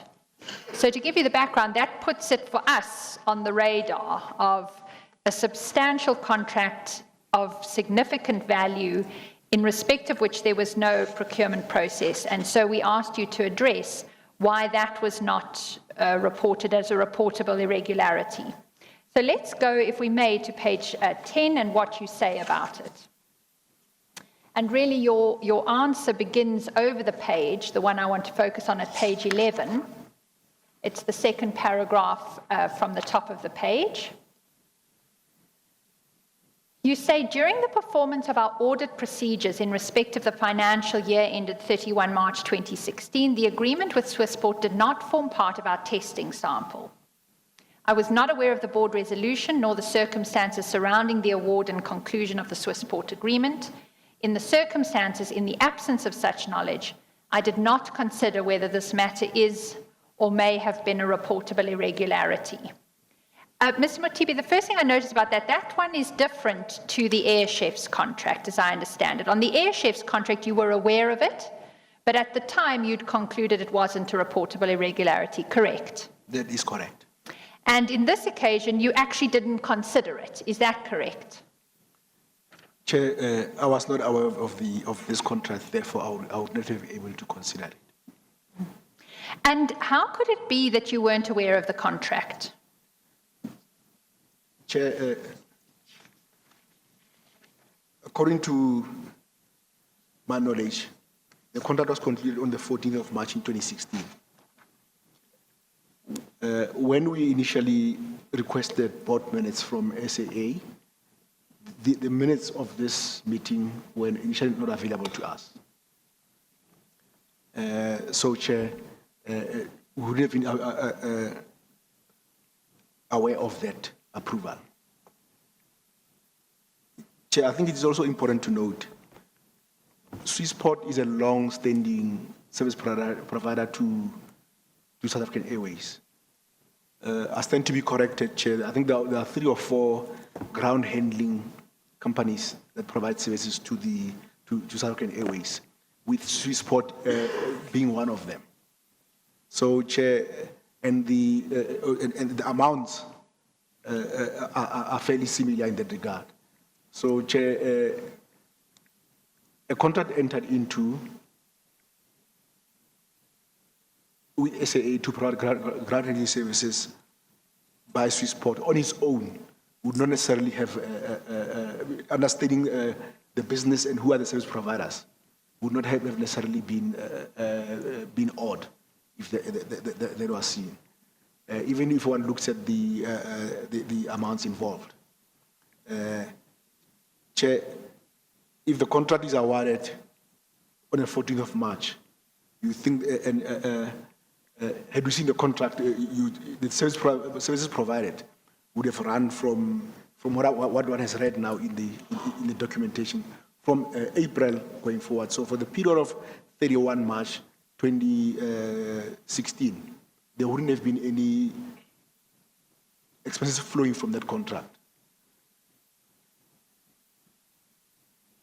So, Chair, as indicated, at year end, when you requested the minutes of the board meetings, those minutes were not available to us, so we wouldn't have identified that. And as I do indicate, Chair, on its own, the board awarding the contract to Swissport, also because of the amounts involved, we would expect that such approval shall go through the board of directors, because the amounts were, in terms of delegation of authority, the amount was fairly high. And obviously the expectation would be that it would have gone to the board after it had gone through the necessary approval processes within South African Airways. But Mr. Mothibe, it went through no process at all, this contract. Chair, as I do indicate, at year end, when we went in, the minutes giving that approval were not available, but secondly, Chair, as I indicated, a decision by the board or an approval of the Swissport contract at the board, because of the quantum involved, they wouldn't necessarily raise any concern, because the amounts would be so high, they are above the authority of all other levels, and it is in fact required to come to the board for approval. So on its own, it do not have necessarily given cause for concern, if one can put it like that. But Mr. Mothibe, you've already confirmed in your evidence that one of the things that you do as auditors of state-owned enterprises is determine whether any expenditure is irregular under the PFMA, don't you? That's correct. And the mere fact that it falls within the board's delegation of authority does not answer that question, does it?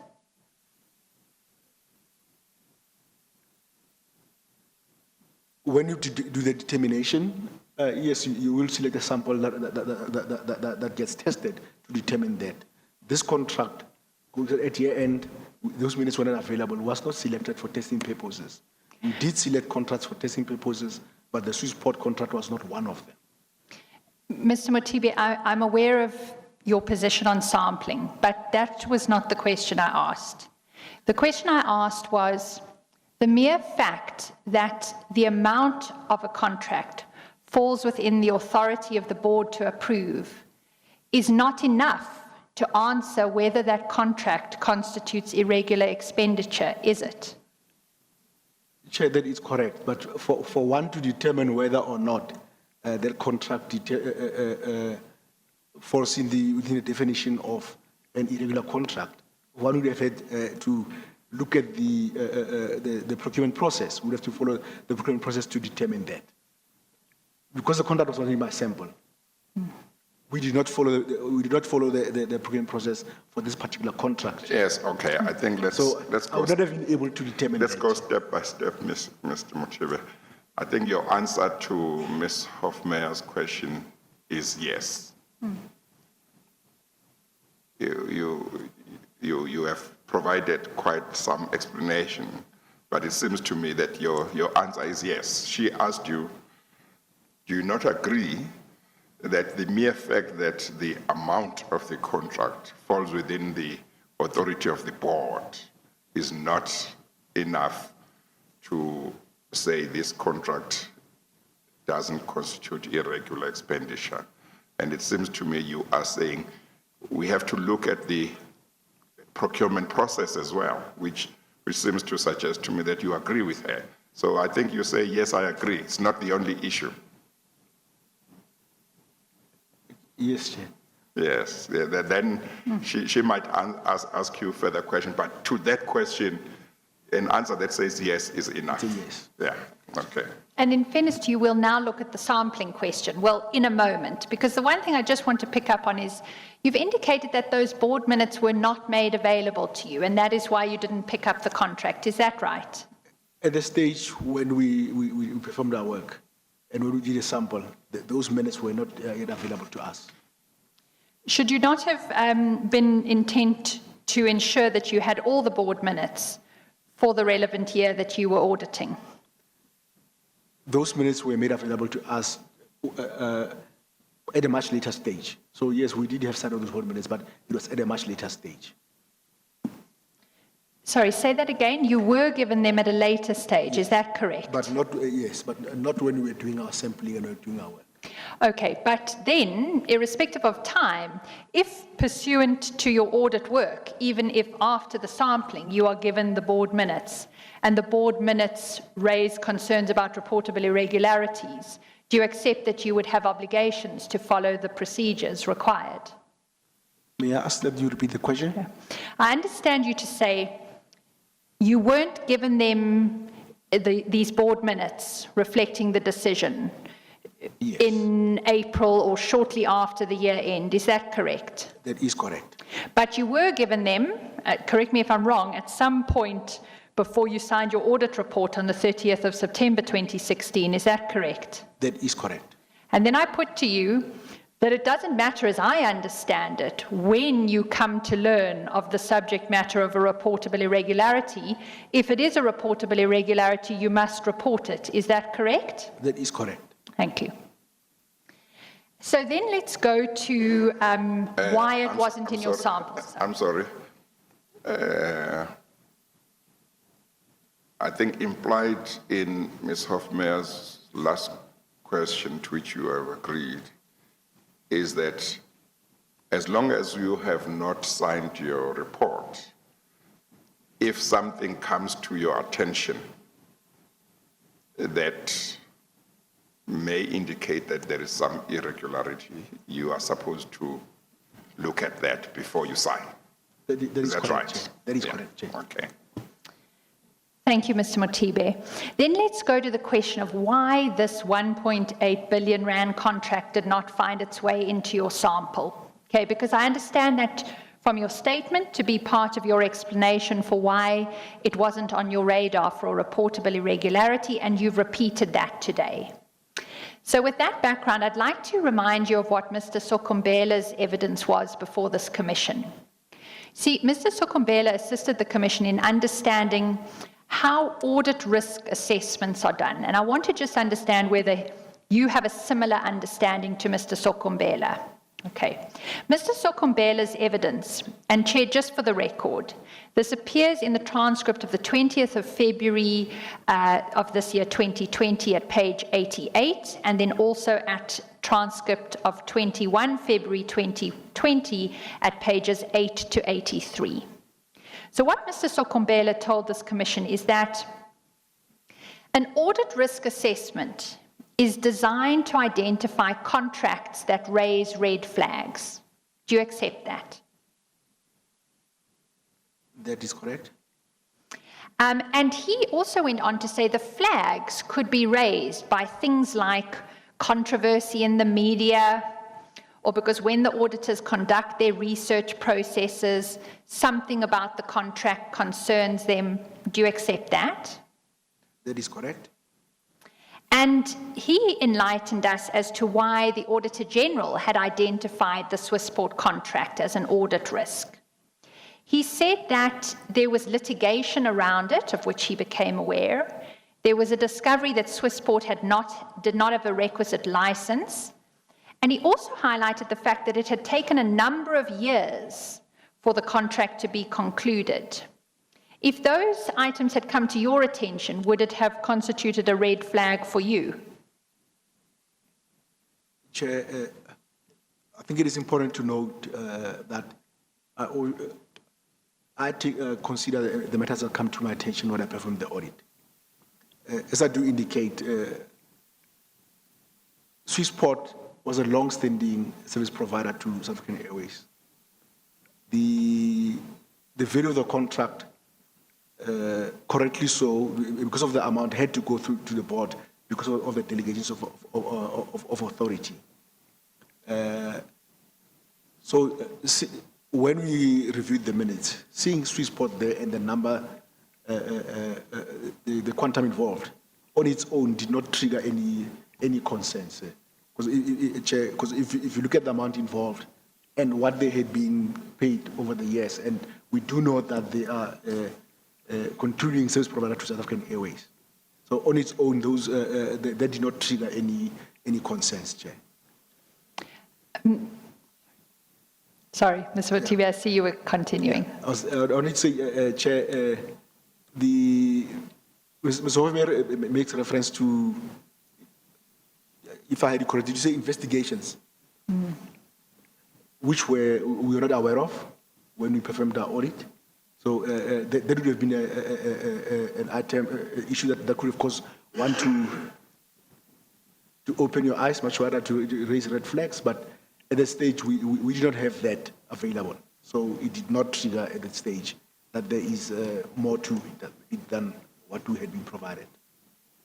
Mr. Mothibe, I'll come back to the question of investigations, but you've emphasized a few times the fact that Swissport was in an ongoing relationship with SAA. And as I understand your evidence, that's why when you saw later in the year before you signed your audit report that this big agreement had been concluded with it, that didn't on its own raise an alarm. Is that correct? That is correct. Mr. Mothibe, were you aware when you were auditing SAA from 2014 right up until this point that Swissport was being paid every month without there being any contract in place? No, Chair. Would it have concerned you to learn that it was being paid all throughout that period with no contract? It would have been concerning, yes. It would have been something you'd wanted to have interrogated further, would it not? That would be correct, Chair. Because what actually happened was a tender process was run in 2011. Swissport was awarded a contract for 5 years in 2012, and then at no point from 2012 was a contract ever concluded with it. Did you pick that up in your 3 years of auditing at SAA? Chair, on the items that we said for sampling, Swissport was not part of those. Never in all 3 years? Chair, I can go and confirm on my files, but I do not recall seeing that, Chair. Remembering that, Chair, the universe of contracts in SAA, you've got quite a number of contracts, Chair. It is a fairly big universe, Chair. But it's a requirement of the auditor of a state-owned enterprise that they check whether the disclosed amount of irregular expenditure in the financials each year is verified. Is that correct? That is correct. How do you do that if you don't check what is being expended against the existence of underlying contracts for that expenditure? You check that, but the contracts on a sample basis. Okay, so we're back at samples, and what I was taking you through was Mr. Sokombela's indication about the audit risk assessment, which you accepted, and particularly red flag contracts. You see, Ms. Mothibe, my understanding of Mr. Sokombela's evidence is that before you even get to sampling, and this was a point, Chair, you might recall you sought greater clarity on with Mr. Sokombela, before you get to sampling, there are certain high-risk contracts, red flag contracts, that because of your risk assessment, you are going to be considering before you even get into sampling. Do you accept that? Chair, I don't think I want to necessarily comment on the approach taken by Mr. Sokombela when he performed this work. But safe to say, Chair, yes, you do identify material contracts and to the extent that there are concerns or issues, you will include them in your samples. But as I have your evidence, you did not identify the Swissport contract as a high-risk contract, correct? This particular contract was not identified at high risk in 2016, Chair. It had been picked up, Swiss Sports contracting with SAA had been picked up by Ernst & Young, who did a review in the second half of 2015. Were you aware of that?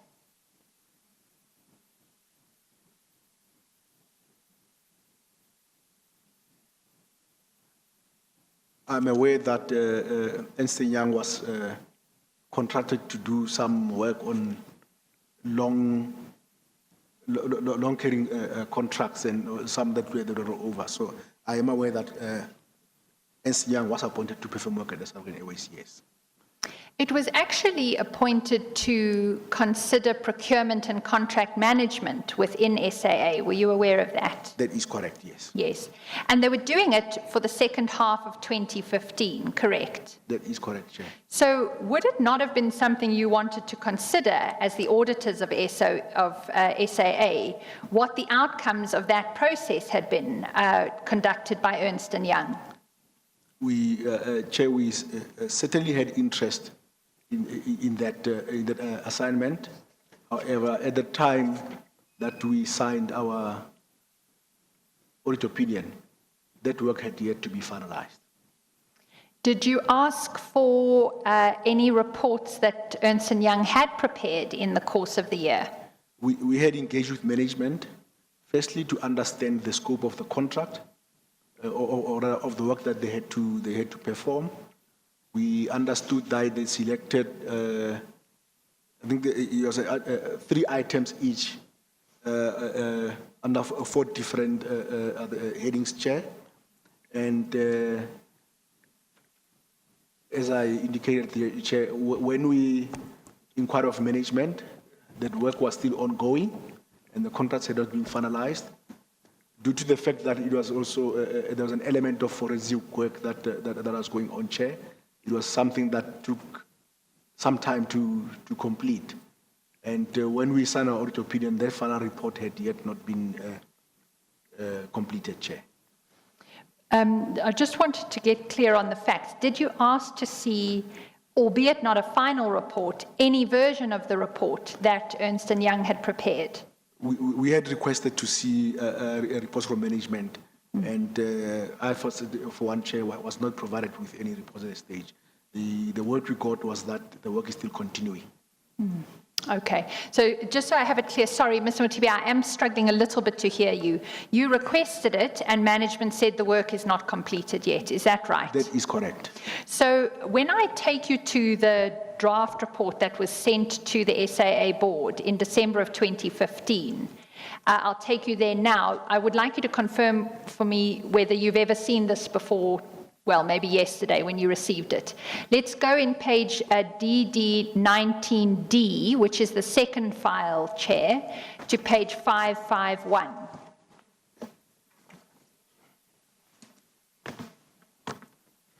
Maybe, Chair, whilst we are there, just maybe an important reminder to the Chair and the Commission, in that the work performed on procurement and contract management. If you recall, Chair, Ms. Hofmeyer wanted to know if for the 3 years that had been there, we had not identified the Swiss port contract. I think it's important to remind the Chair and the Commission that for the first 2 years, that work was in fact not even performed performed by PwC, but it was work performed by our joint auditors. So we would have had performed cross-reviews on the work that they had performed, and gotten comfort that the work was in terms of our audit approach, our strategy, and that the results thereof that were appropriate, Chair. So if one has got to be technically correct, it was only in 2016 that one from PwC actually did the full scope review of procurement and contract management. Mr. Mothibe, I understand that distinction.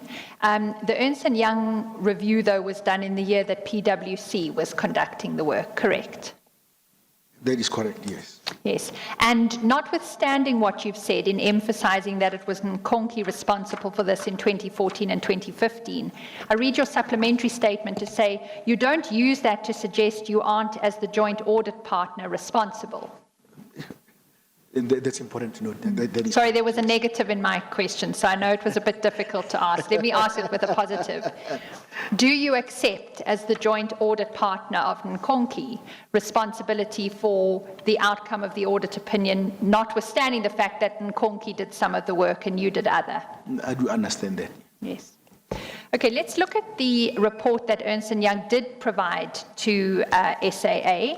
I said you'd find it at DD 19D at page 551. Do you have that?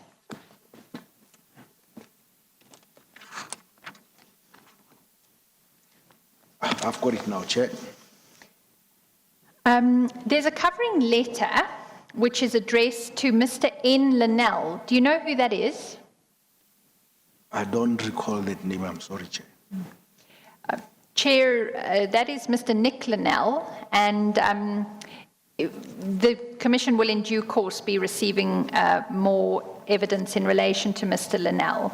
There's nothing currently before it, but I think I've come across the name. You have actually in some other evidence, indeed. Although so far I don't think SAA related, but Yeah, no, I think it was related to another entity. Exactly. Yeah. So, Mr. Mothibe, this is the draft, admittedly, report that went to SAA on the 10th of December 2015, and I asked you to confirm for us whether you saw this at the time. I did not see it at the time. And your evidence was you asked management for the outcome of the Ernst & Young report review, but you weren't given anything. Is that right? That is correct. It's unfortunate that management saw fit not to give it to you because they did actually consider the Swissport contract. And you will find that at page 597. What's the page number again? 597, Chair, 597.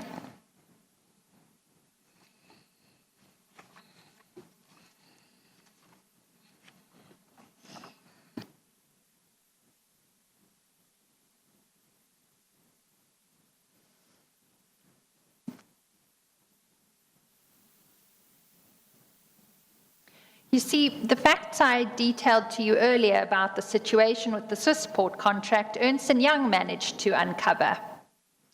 They came in for 5 months. They vetted procurement and contract management. And what they were able to establish in that 5-month period is reflected on this page. You'll see this is a table. And on the left-hand side, it indicates the section of the report that deals with this contract. The contract is identified as Swissport, and then you'll see key issues identified. Swissport's contract is a month-to-month basis. SAA is failing to realize the cost savings as a result of delays in entering into a contract with Swissport. The delays will result in SAA overpaying for the ground handling services. Then on quantification of loss, they say SAA has failed to realize cost savings of 92,936,578 rand over the period of the 5 years as a result of delays in entering into the contract. And then they have a key that they recommend that there needs to be a contract entered into with Swissport. And then in the key, they identify control weaknesses as the concern flagged. These are the sorts of things that the auditors auditing SAA would be looking at, wouldn't it? Chair, to the extent that that contract would have been identified for follow-up, these are the items that would have been picked up. This is exactly, you're looking at what's the cause, control weaknesses, what's the potential loss, correct? That is correct, Chair. And then in the second section of that table, you'll see under key issues identified, they say delays entering into a contract. There's no contract in place between SAA and Swissport currently operates on a month-to-month basis. They say here delays in entering into a contract, this is below it. Procurement was concluded in 2013. Chair, just to make a note, the evidence before the Commission is it's 2012. That might just be a typo, reflecting 2013. However, the award has not been made to Swissport. Therefore, SAA is unable to realise the cost savings negotiated with Swissport. And in the key over at the last column, it says this is a matter of concern, which is actually a higher standard as I read this review than just a control weakness. Have you had any time to read the review? Do you accept when I say that matters of concern are more concerning items than control weaknesses? Chair, I saw this report when it was forwarded to us yesterday. Yes. And in terms of the key that NCR has used, that's how they've identified it. Thank you. Thank you. So I understand you didn't see this at the time, but do you accept that Ernst & Young was able to identify this contract when it came in to vet procurement and contract management processes, and it had identified these weaknesses in this contract? Do you accept that? Chair, if I recall, in the scope, Chair, Ernst & Young were required to select 3 quarters of outstanding, 3 selected by management, and I think there were other criteria set. So obviously cannot comment on how they selected the contract, but the outcomes of the review is here in the report, Chair. Did you just accept it when you asked for a document like this report from Ernst & Young? Did you generally just accept it when management said it was not available to show you? No, Chair, they didn't say it wasn't available. They said the work is still continuing. Chair, there's a comment that the result got from management, and we were aware that Ernst & Young were still on site performing the work. So they had not finalized, Chair. Would it not have been relevant to follow that up with, well, have they made any preliminary reports to you? Chair, from the inquiries that we made at the stage, it didn't appear that there was anything available for us to look at initially, Chair.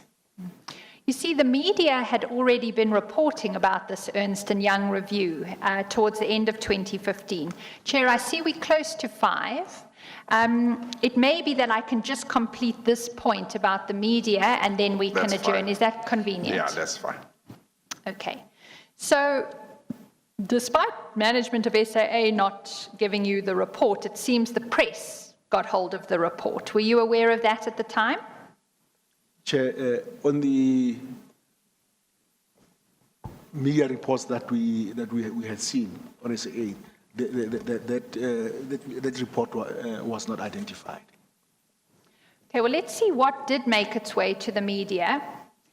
You'll find that in DD19D, that's the second file, at page 423.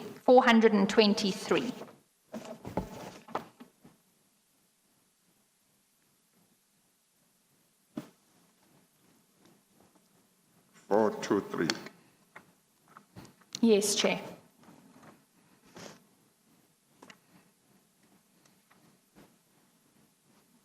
Yes. So your audit procedure that required you to pick up media articles related to SAA did not pick up this article, is that correct? Chair, not from the... Just to confirm, this is a business day article dated... Correct. What? It's 9 December 2015, Chair. It's sort of the 4th line. Yes. Yeah. Thank you, Chair. My question, Mr. Mothibe, was your audit procedures that required you to pick up media articles about SAA did not identify this article at the time, did they?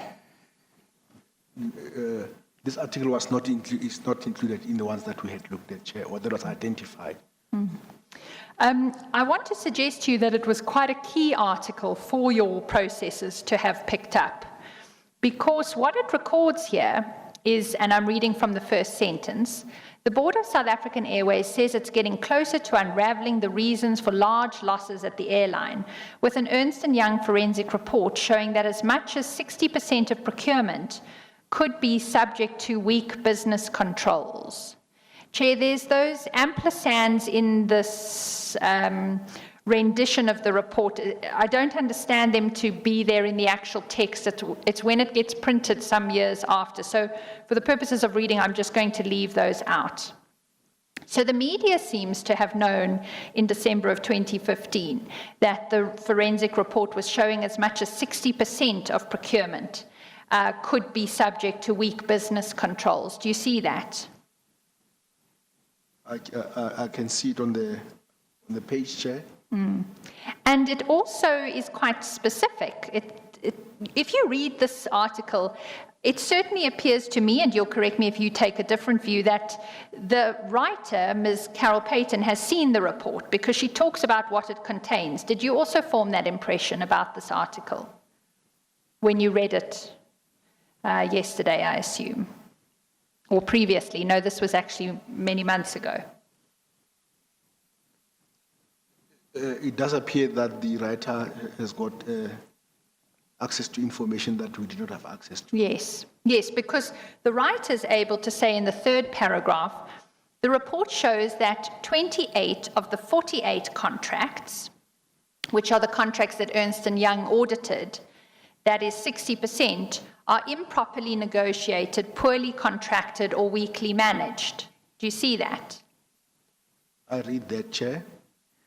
It would have been useful, would it not, Mr. Mothibe, if this had come to your attention at the time that you were asking the SAA board for copies of any reports by Ernst & Young, wouldn't it? Chair, if it had come to my attention, yes. What do you think you would have done when the SAA board said it's still in process? Would you have called for it if a member of the media had already seen it? Chair, if this information was in the public domain, you have suggested that there is something available to be shared by the SAA management. How do articles of this importance to what you were doing at SAA get missed in your processes? Chair, there is a difficult question to answer. We had identified a number of media articles relating to SAA, which have been included. I think Ms. Hoffman referred to it earlier in the meeting, or rather in the session, Chair. So, Chair, there's a big universe of articles out there. We identified those that we had identified, and considered what impact they would have had on our audit, Chair. Ms. Mothibe, I should be very clear about the document I took you to earlier. When we went through the working papers that had been made available to the Commission, we were particularly looking for the media articles that the processors had identified over the years. And that set of pages I took you to earlier were the media articles that we could find in the working papers, but they were related to the prior year. When we looked for the media articles that your team conducting the 2016 audit had put together, we didn't find that anywhere in the working papers. Can you enlighten us on that? Chair, I would have to go look at my file again and bring a response on that. So it's actually not evidence before this Commission whether this article did or did not form part of those that had been identified by your team, because we actually could not find any articles identified by your team for the 2016 audit. Can you help us today, as a matter of fact, did they review media articles? Chair, as I indicated earlier in my evidence, that it is not a requirement of the standards, but we do ask and look at media articles that would assist us in doing this assessment, Chair. You do ask, or you have a procedure that's designed to pull them from the media each month? The procedure is we ask of our team to pull that out, Chair, but it's not a. It's not that there's not a team member who sits there on a daily basis trolling and pulling every single article, Chair. Well, maybe by tomorrow, Ms. Mothibe, if you have an opportunity, you can just clarify this point for us. whether there were any media articles sourced by your team for the 2016 audit.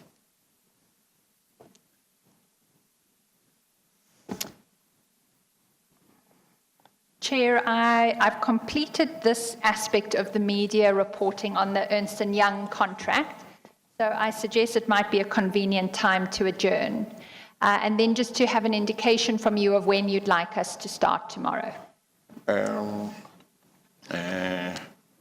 How much, you did tell me that with tomorrow's witness, you thought maybe have 1.5 hours to 2 hours? Indeed. With Mr. Mothibe, how much time do you think you still need with him? We actually have moved progressively swifter over the course of the day, and so I think probably no more than 2 hours with Mr. Mothibe, if not less than that. Yes. Okay, well, in that event, maybe we should, let's start at normal time. Certainly. Let's start at 10 o'clock. Certainly. Yeah. Okay, we'll adjourn for the day, and tomorrow we will resume at 10 o'clock. We adjourn. Thank you, Chair.